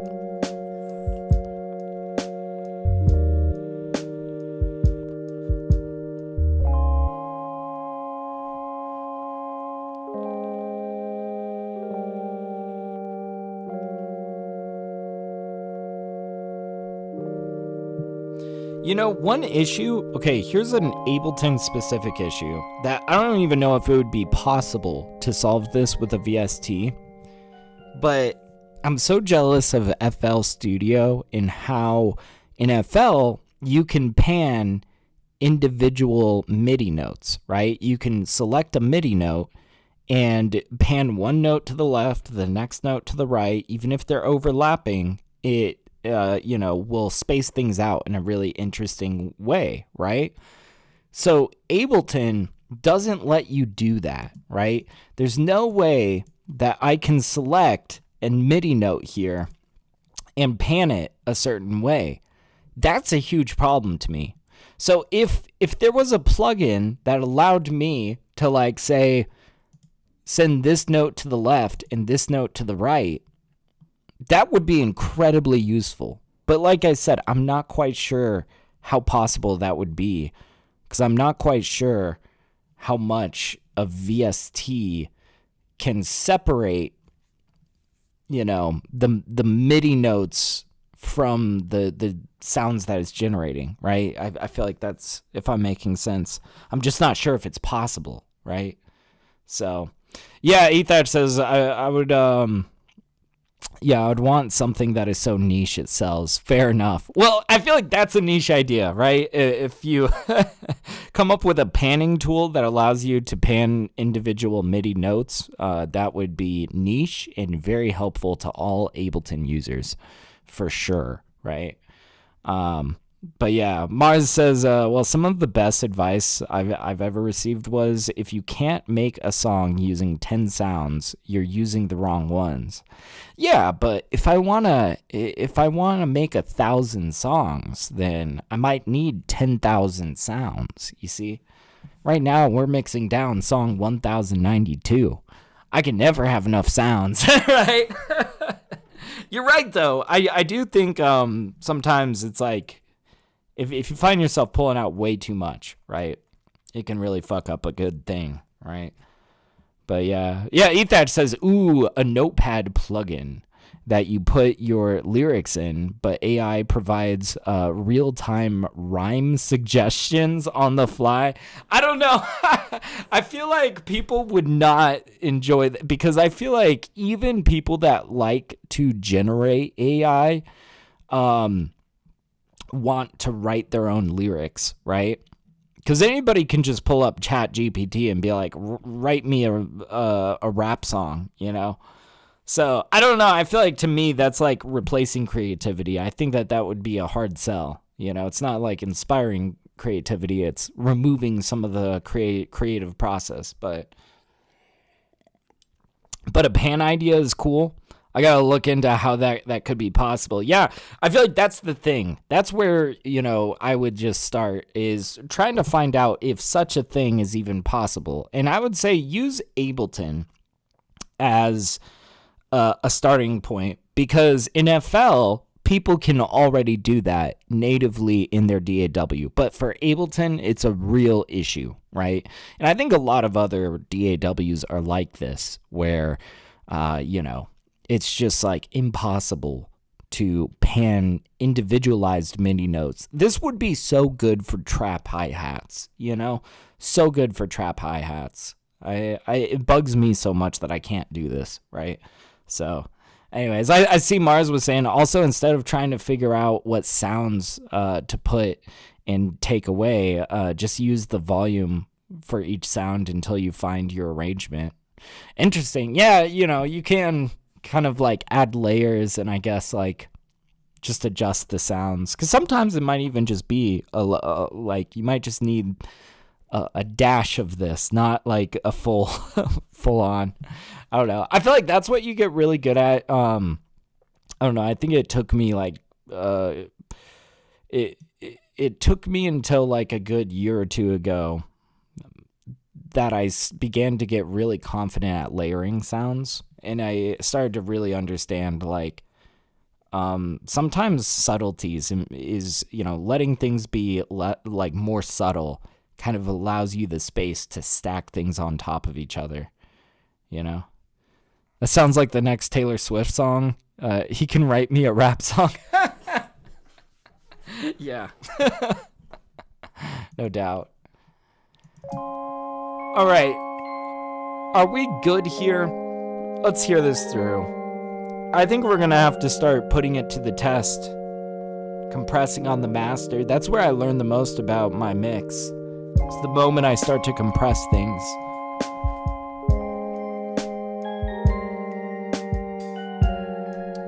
God, this is such a wondrous kind of song.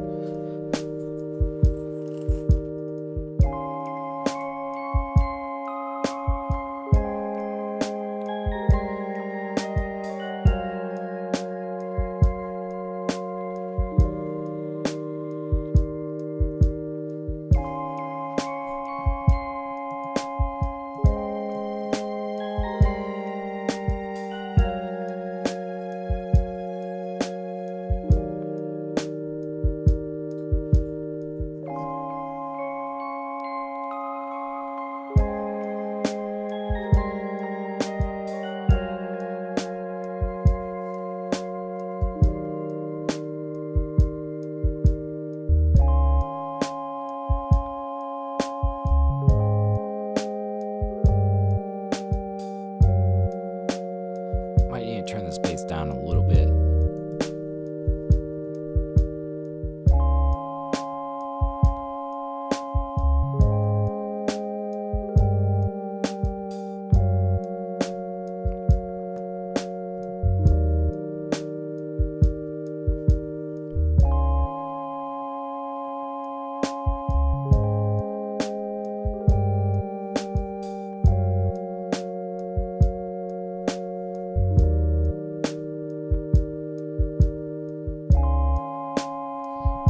We also got to do our curve on the fade out.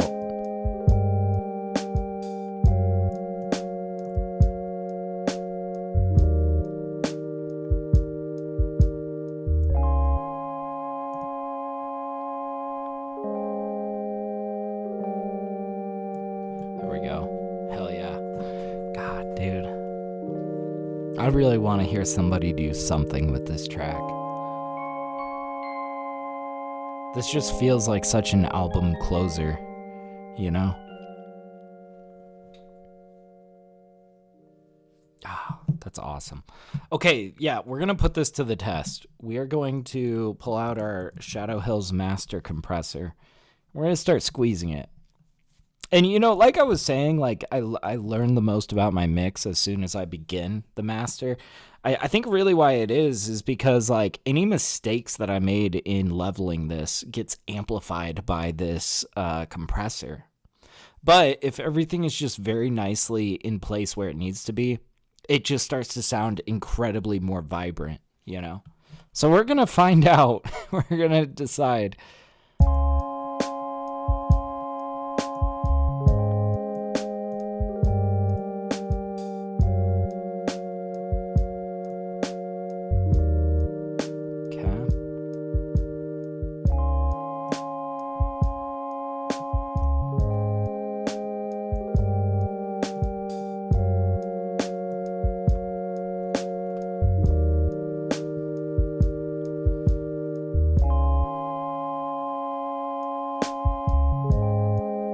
No, this sounds really like slick.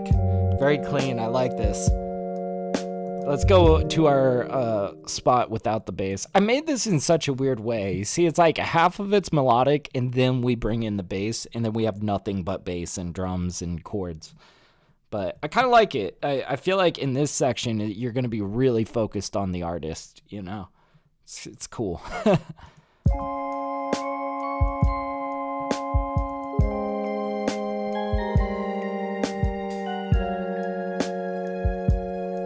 Oh, this is cool. Okay. Let's start pulling out. I want to try Oxide. I think that this is going to make this kick and sub sound really interesting.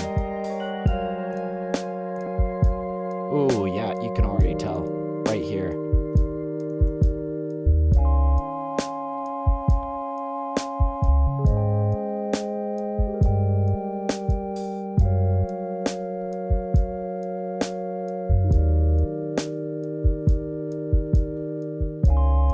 Let's try running it a little hotter.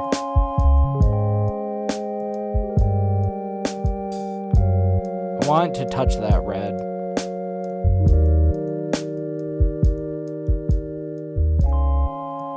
Here we go. It's really disturbing. You should call it psychosis. I think I'm gonna call this All Fades to Black. It's a very life and death kind of track. Outro music, if you catch my drift.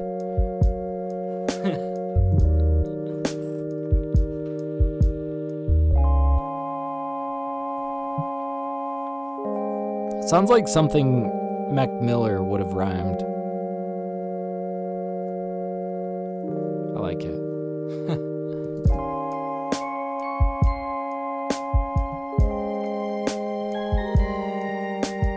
Okay, let's run this from the beginning, get a max peak value.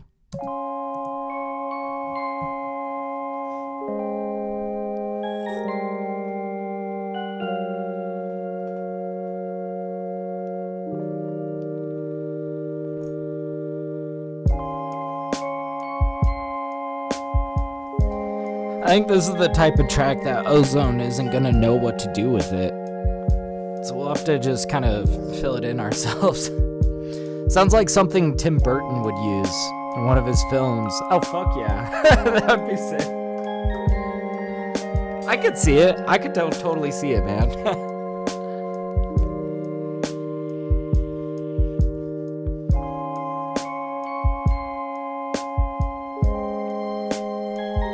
But we actually have quite a bit of room here. You know, before we actually get our full, our max peak value, let's do a little bit of saturation to it. We're going to do a little radiator. This is basically the chain that I've just been doing lately. It's been working really well. And it's, every song is a little bit different. It's kind of like different amounts of these tools, but it's pretty much the same tools, So we're going to turn that down. We're going to turn the heat up slightly. I'm really going to be paying attention for the bass section.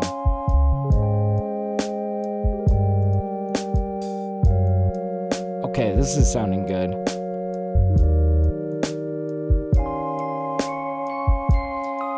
Maybe a Tarantino, Foxy Brown movie? Fuck yeah.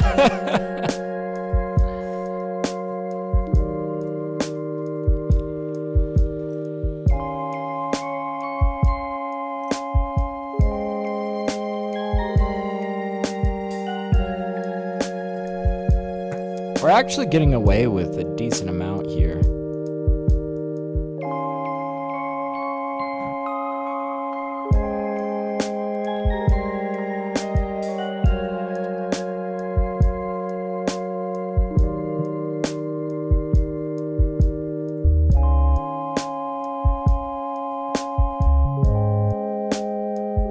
Whew, I can hear it. Yeah, no, I got you, Mars.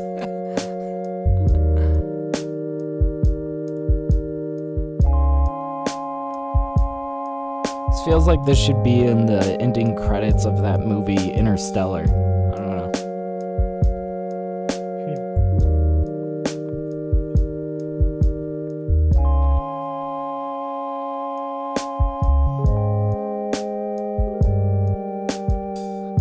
God.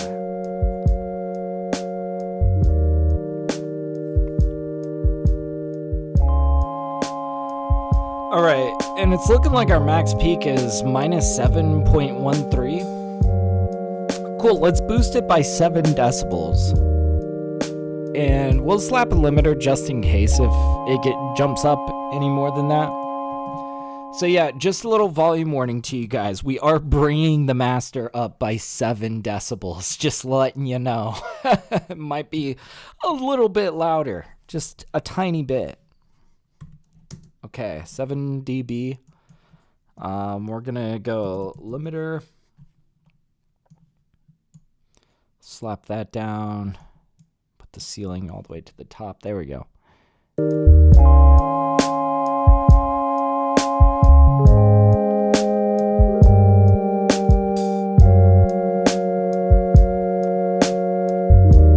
Yeah, bring down the house.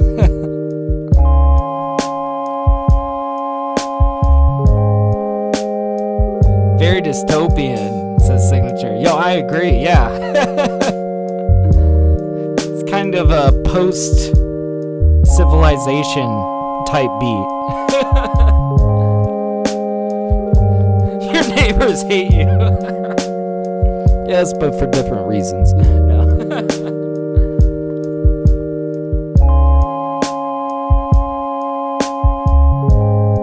Okay, let's we're gonna run Ozone on this, and it's not gonna know what to do with this, I don't think, because we have a section with no bass, all melody, and then a section with just bass and no melody. It's not gonna know what to do with it, so we're gonna have to freestyle a little bit. Let's start it from over here. Okay, another little loudness warning. This might get pretty loud.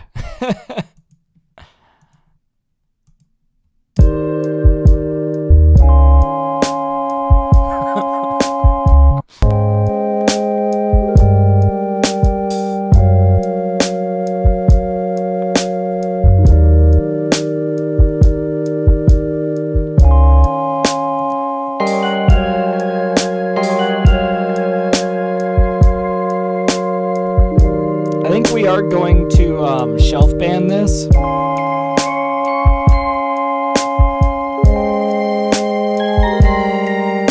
Band shelf. There we go. And just kind of move up slightly this half of things.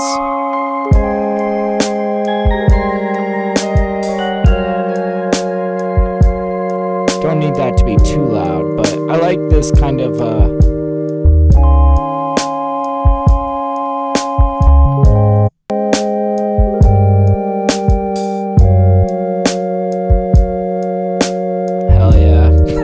too much fun. I agree, man. Oh, thank you though. I like this track, man. This just really feels like, you know, roll credits kind of a track, you know?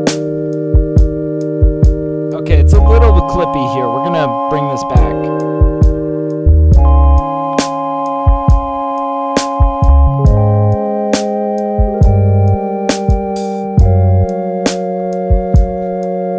Comes in otherworldly. Hell yeah, man. Yeah. This was what was this? This was from Arturio's Pure Lo-Fi plugin. It's a preset called Little Pleasures if you're looking for the sauce. I may have messed with it a little bit, but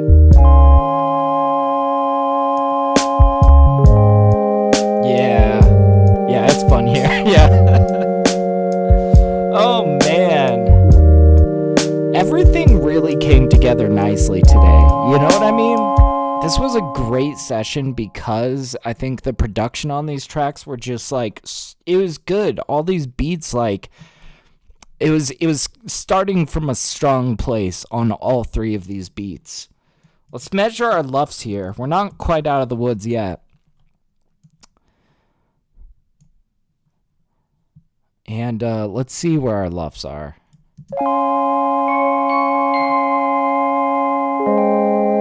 Yeah, you've used that preset? It's nifty. I like it. It's very lovely.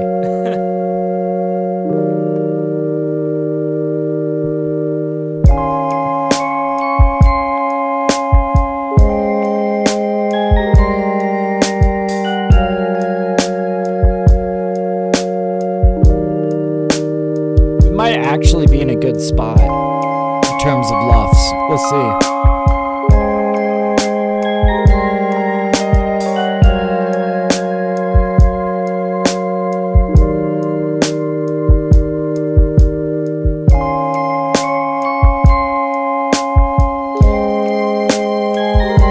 If we're already at minus 11.7, by the time the bass comes in, this should be good. We're mostly listening for artifacts right now.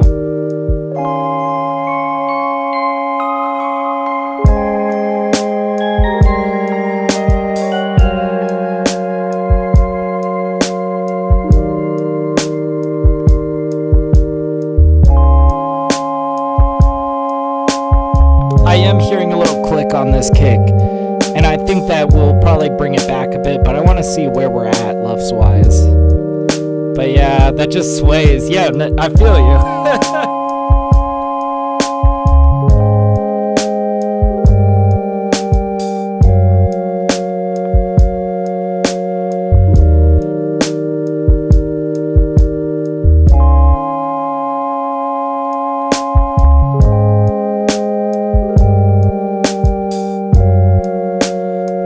There's just like a little bit of clicking on that kick, you know, a little bit of clip. We're gonna bring back the threshold on Ozone.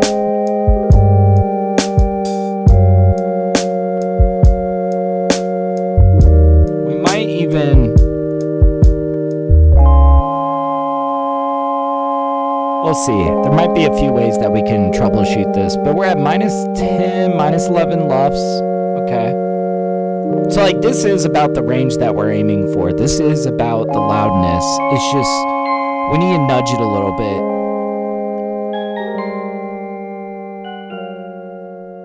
-11.2. That's about where I was like aiming for. Now, how are we gonna fix this? I wanna first of all look at this EQ, see where that kick's coming in.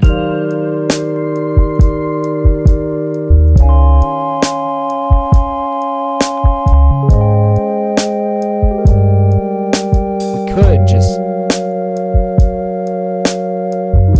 nudge that down a little bit.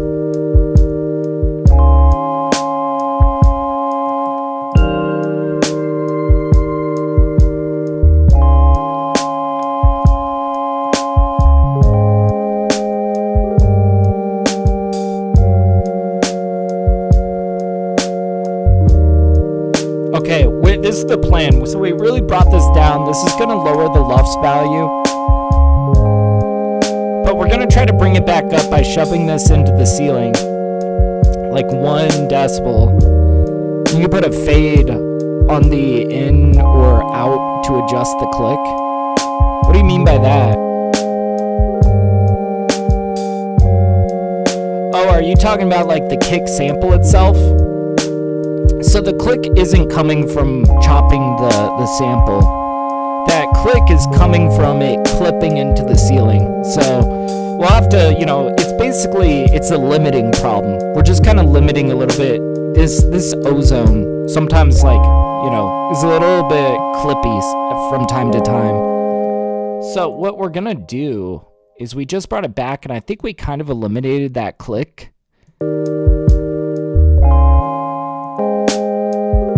Yeah, no, I like where your mind's at though, Mars.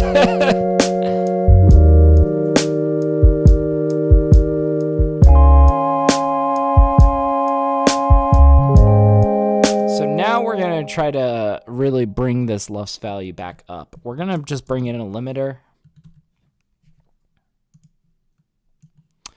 Slap it right here before our loudness meter. Set it to true peak. Yeah, there we go. And I think we're going to give it a full decibel, and it should be okay.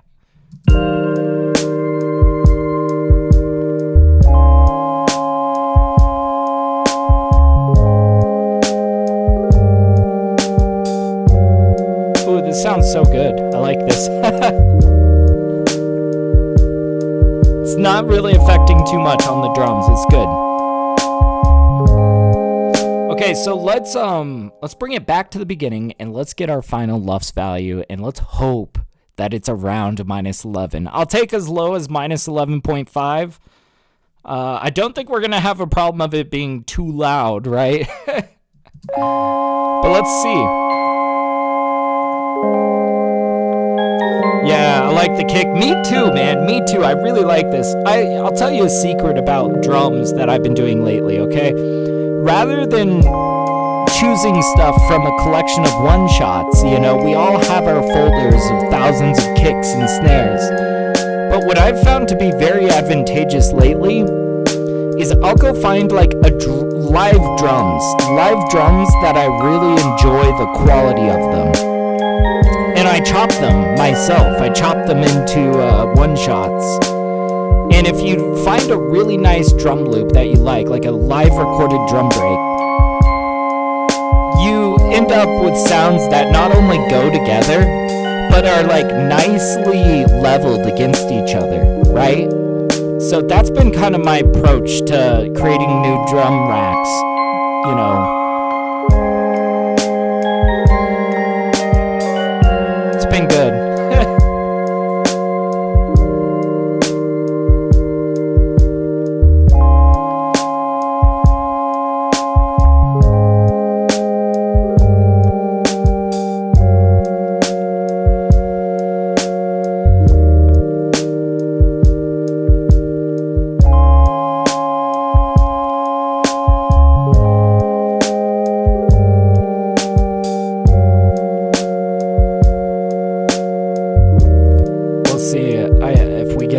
Up high enough.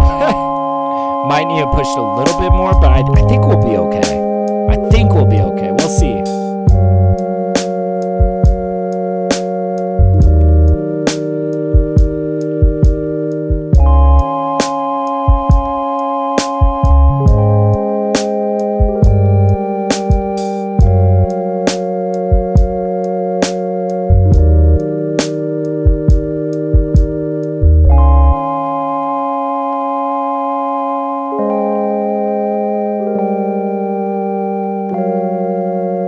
Minus 11.3. Where's it going to settle at? Minus 11.4. Come on, stay up.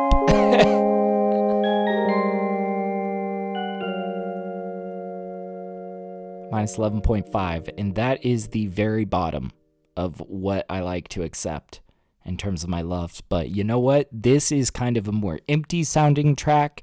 It should be a little bit quieter compared to my other tracks. So I think that's solid. I think we're going to keep that. Did I do a save as? No, I did not. Let's do a save as. Good God. Just got carried away talking with you guys. Mix V1. Hell yeah. But yeah, I see Mars was saying, yeah, the new Kick 3 VST lets you analyze kicks from other songs and reproduces it for you as an interesting. That's kind of interesting. I saw Dash Glitch use it. Ah, gotcha. Okay. I've never heard of it. I'd be curious how it's generating, though.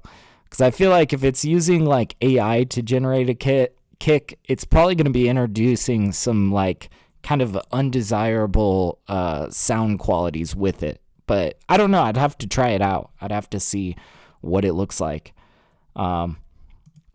Or if it's synthesizing a kick, that could be interesting. But also then I'd be curious about its ability to really replicate like a, you know, a really textured kick, you know. Top work. Thank you, man. All right. Wow. I think we did it, guys. Holy crap. We mixed 3 tracks in 2.5 hours today. Oh, man. Thank you guys so much for hanging out. Thank you, Signature. Always good to be chilling, hanging, you know. Thank you, Mars. Always good to be chatting, dude. He says, yeah, but you can edit the replication. Gotcha. Okay, interesting. Who else did we have in here? We had a couple people. Ethach, thanks for popping in, dude. Christian Vool, thanks for popping in. And Aristos, thank you as well for popping in. Man, yeah, this was a lot of fun. Of course, I'm gonna be live on Saturday.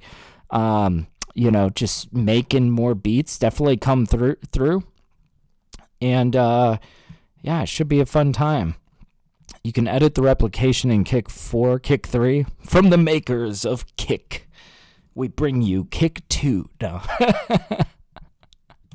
It's awfully bold to name your plugin Kick, you know? We had that one weird guy.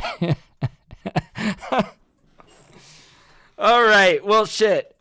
I'll leave you guys there. But thank you so much for hanging out, and I'll see you guys on Saturday. Peace out. Happy producing, happy mixing. I'll see you guys next time. Later.